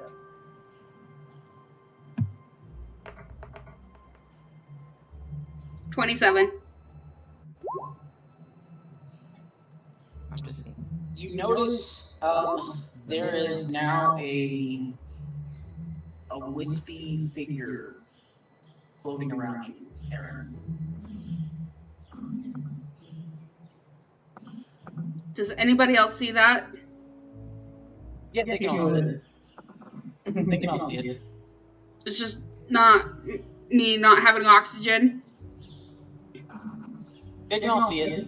Okay. What's that? Did the banishment cause that? Did that come back with you? I don't think Neither so. here nor not, and it's neither here nor not here. It's kind of, even if it did follow her back through from the banishment, but Oh, it's more curious than anything else. Can I touch it? are you a good ghost or a bad ghost? You try to touch it, and your fingers just go through it, and it finds it humorous. And it starts almost playing with you. Can I keep you? And it giggles and shakes its head and then floats around a little bit.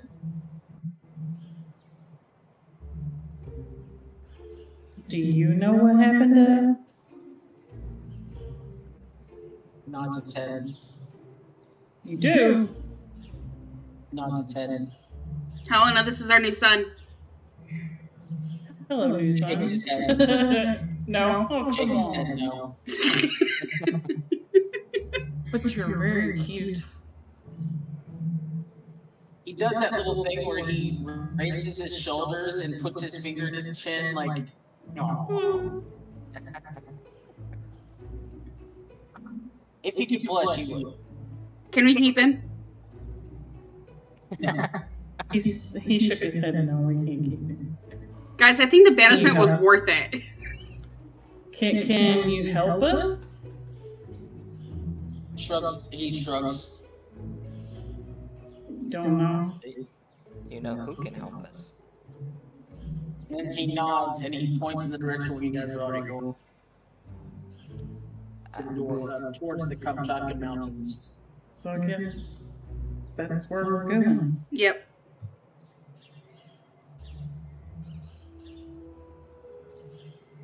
Alright, how are we gonna hide the two Dragonborn so we don't have problems while we're in the city? That's a good question. Does You got- the bard know seeming? No what? Seeming. I don't think so. What level would that be if I had it? It is a First of all, I don't need to fifth hide. level I can illusion. evolve. I can just do pass without trace on. That's true. That's true. Turn. No, I don't have It's it. a fifth level illusion spell. Oh, 5th level? No. My Hmm. first 5th level was Legend Lore. Oh, okay.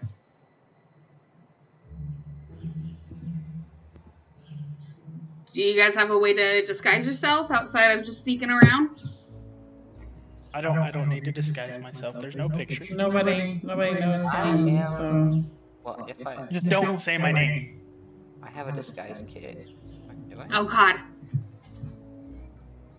I have a disguise kit. What did I just say? what do you want your new name to be? I can apply makeup to people. We're dragons. You can become pretty dragons, You Alcott. can also make them look like different forms, different colors of Dragonborn. Exactly. Again, though, I don't need to hide. I mean, you have a wanted poster. I could Nobody knows what. put some on right here at least. Right here, do you want some makeup?